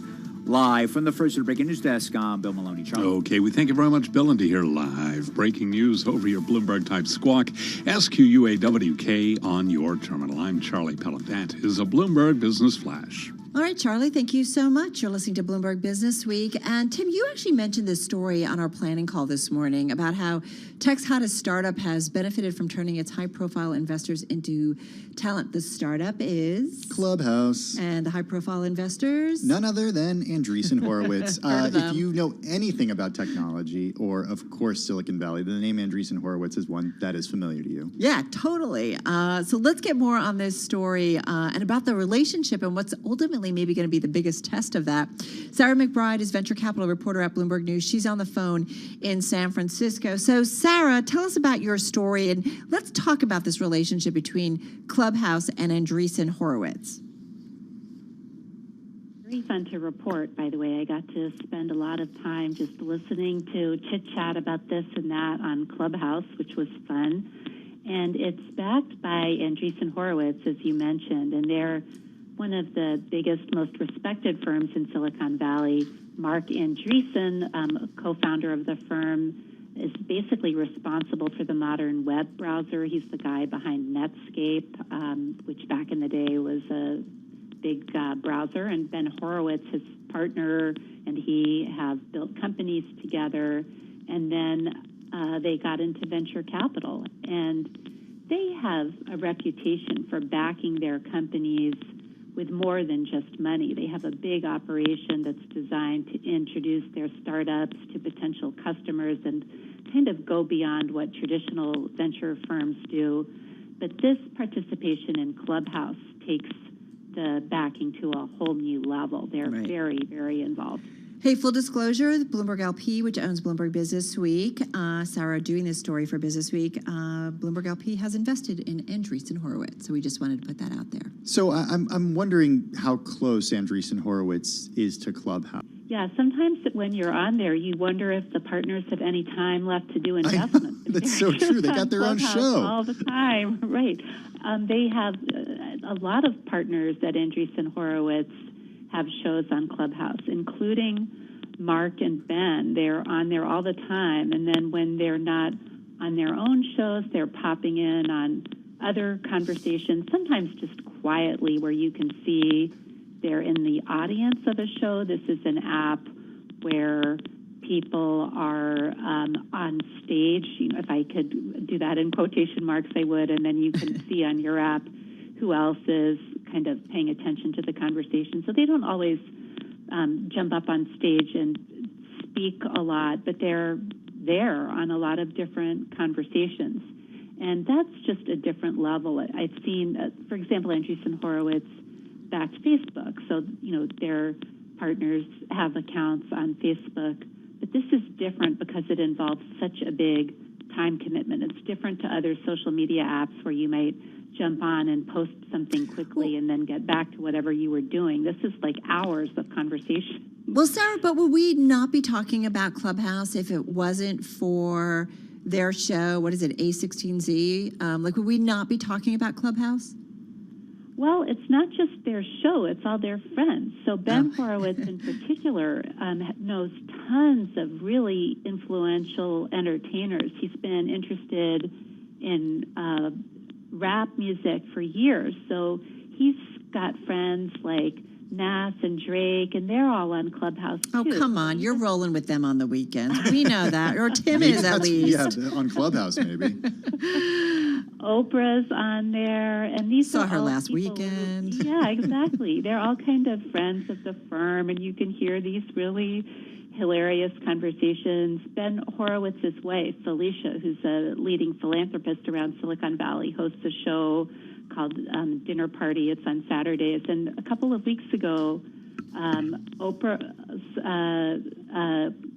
colleague Gayle King was on there with Mike Ovitz, the big agent, and a few others, and they were discussing how to build art collections. And then Gayle King asked Mike Ovitz, what would you recommend for people who are just getting started? And then he was like, well, why don't you ask your friend Oprah? She has a wonderful, you can be a fly on the wall in these very hilarious conversations. So it's fun, or you can get startup advice. There are all kinds of different topics. It kind of takes reality TV or viewing to a whole other thing. It really does. And I think it also gives the opportunity to listeners and people who are on the platform to be able to hang out with people that they would never, ever be able to hang out with in a different context. I wonder, Sarah, if this has staying power past the pandemic, because is Felicia Horowitz really going to want to spend her Saturday nights after quarantine, after lockdown, for an hour in the app with, not actually with people, but,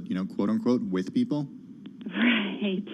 Well, I think she sounds like a very sociable person. I'm sure she'll want to go back to live dinner parties, but I think she'll still be on there in some form or other.